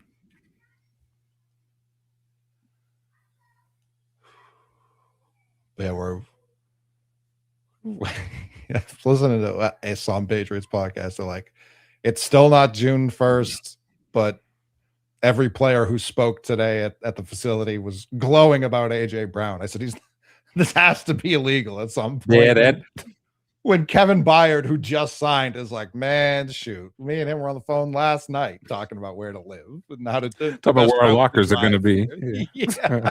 It's like, this is I've never seen anything like this. Never in my life. That's the Mowood. Yeah, let's go, Tyron Stokes. No, please delete that. Please. No. Do not post that yet. I mean, players have always been able to talk about other players, but not like this. I was gonna say, you can talk about a player. I could talk to a player. I can't be like, yeah, what routes we're gonna run next year on the same team. Crazy. It's crazy. Funniest tweet I saw after the 76ers eliminated the Celtics was this was part of the AJ Brown trade package. I said, that's a good one. That's a good one. I like that. Yeah, I'm not gonna laugh at it today because I'm furious, but down the road, down the road, 2029, that would be hilarious.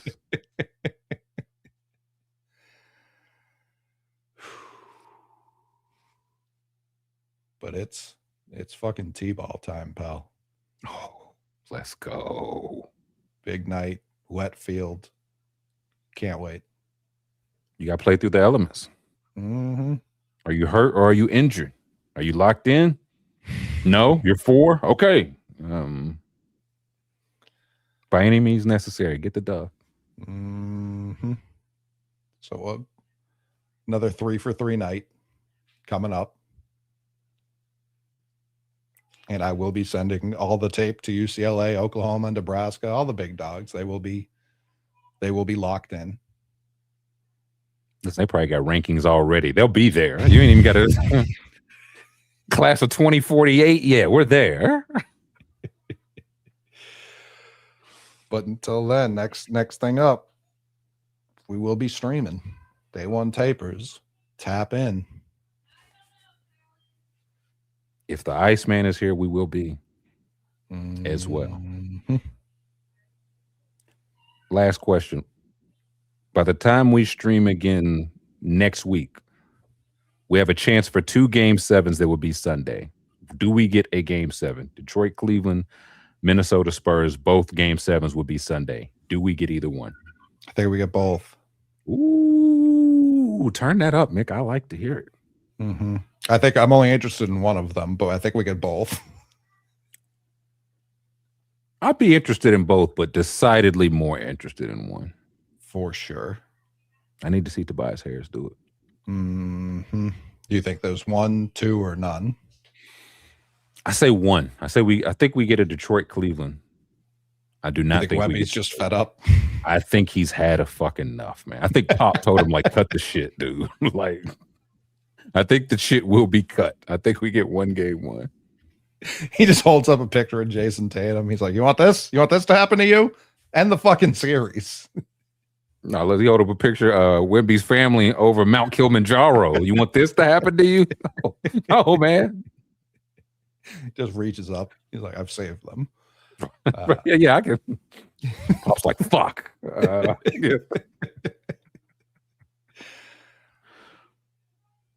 Yeah, 2, but I wouldn't be shy. I have faith in Ant. He's looking healthier. I hope you're right. I would love to. I would love another pair of Game 7s, but I fear we get one. But I would love to be wrong. We'll find out Soon and very soon. Mm-hmm. See you.